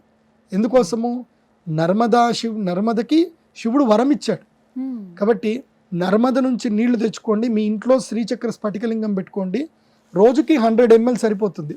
అభిషేకం చేయండి, ఇటు అభిషేకం చేసిన పుణ్యము వస్తుంది, ఇటు తాగడం వల్ల ఆరోగ్యము వస్తుంది. పుణ్యము పురుషార్థం రెండు వస్తాయి. కాబట్టి నర్మదా పుష్కరాలని చక్కగా చేసుకోండి. నర్మదా నదికి దండం పెట్టుకోండి. వెళ్ళినప్పుడు ఏమేమి తీసుకెళ్ళాలి చెప్తాను, జాగ్రత్త వినండి. నర్మదా పుష్కరాలకి ఒక చీర, పసుపు, కుంకుమ మంచి ఆర్గానిక్ తీసుకొని వెళ్ళండి. ఆ తర్వాత గాజులు, మట్టి గాజులు తీసుకొని వెళ్ళండి. తర్వాత ఓడి బియ్యం తీసుకోవాలండి. అందులోపల ఒక 4 కుడుకలు, ఖర్జూర పండ్లు, బాదాములు ఇవన్నీ కూడా పెట్టుకొని తీసుకొని వెళ్ళి ఆ నర్మదా నదికి ఒక చాట దాని లోపల ఒక దీపెంత దాంట్లో నెయ్యి దీపం పెట్టి ఒక చాటలో ఇవన్నీ పెట్టి నర్మదాదేవికి వాయినం ఇవ్వాలి. అది అలా వెళ్ళిపోతుంది, అక్కడే మునిగిపోతుంది. అలా నర్మదాదేవికి వాయినం ఇవ్వాలి. అది కూడా అలా ఎలాంటి చీర ఉండాలంటే చక్కటి ఎర్రటి చీర ఉండాలి, లేదా తెలుపు ఎరుపు కలిసిన చీర ఉండాలి. అది ఈ విధంగా ఇవి ఖచ్చితంగా తీసుకెళ్తే మంచిది. కాటన్ చీరలు తీసుకెళ్ళండి, సిల్క్ చీరలు తీసుకెళ్తూ తిరిగి వచ్చేటప్పుడు మాత్రం ఆ నీరు తెచ్చుకుంటే నీరు తెచ్చుకోండి చాలు, ఇంకేం వద్దు. చాలా చక్కగా వివరించారండి. చాలా మంది ఎదురు చూస్తారు, కొంతమందికి తెలియదు కూడా ఈ పుష్కరాల గురించి. అంటే వేరే ఎక్కడో కదా, మన ప్రాంతంలో కాదు కదా అని అనుకుంటారు. లేదు, ఎక్కడైనా వెళ్ళాల్సిందే. నర్మదా నది మనకు పక్కనే, ఇండోర్ ఇక్కడ పక్కనే, తప్పకుండా వెళ్ళండి. నర్మదా నదికి వెళ్ళినప్పుడు నేను చెప్పిన ప్రదేశాలన్నీ చూసిరండి. 1 ఓంకారేశ్వర్ చూడండి, 2 ఉజ్జయిని మహాకాళేశ్వర్ చూడండి, అక్కడ ఘట్కాళి మాత గుడి ఉంటుంది, హరసిద్ధి మాత గుడి ఉంటుంది, తర్వాత శనైశ్వరుడి యొక్క గుడి కూడా ఉంటుంది. అక్కడ క్షిప్రా నది ఉంటుంది, క్షిప్రా నదిలో కూడా స్నానం చేయండి. ఇవి తప్పకుండా ఈ దర్శనాలన్నీ కూడా చేసుకోండి. కాళిదాసు యొక్క గుహ ఉంటుంది, అక్కడ కాళిదాసుకు అమ్మవారు ప్రత్యక్షమైన ప్రదేశం ఉంటుంది. అలాగే మనకి భర్తృహరి అని ఉంటాడు, ఆయన గుడి కూడా ఉంటుంది, అక్కడ కూడా దర్శనం చేసుకోండి. తర్వాత కుజదోషం ఉన్నటువంటి వాళ్ళకి అక్కడ అంగారేశ్వర్ గుడి ఉంటుంది, అది కూడా దర్శనం చేసుకోండి. అందరూ మీ సొంత వెహికల్లో కలిసి వెళ్ళండి. సొంత వెహికల్లో వెళ్తే అన్ని మీరు చూసుకొని రావచ్చు, బాగుంటుంది. మంచి రోడ్డు ఉంది, హైవే ఉంది, ఇక్కడ నుంచి హైదరాబాద్ నుంచి నేషనల్ హైవే 44 మంచిగా వెళ్ళిపోవచ్చు, బాగుంది. మొత్తం మీద నర్మదా పుష్కరాలు వెళ్ళి దర్శించుకుని పుణ్యస్నానం ఆచరించి వస్తే మంచిది. సుమన్ టీవీలో మీ పర్సనల్ అండ్ బిజినెస్ ప్రమోషన్స్ కోసం కింది నెంబర్కి కాంటాక్ట్ చేయండి.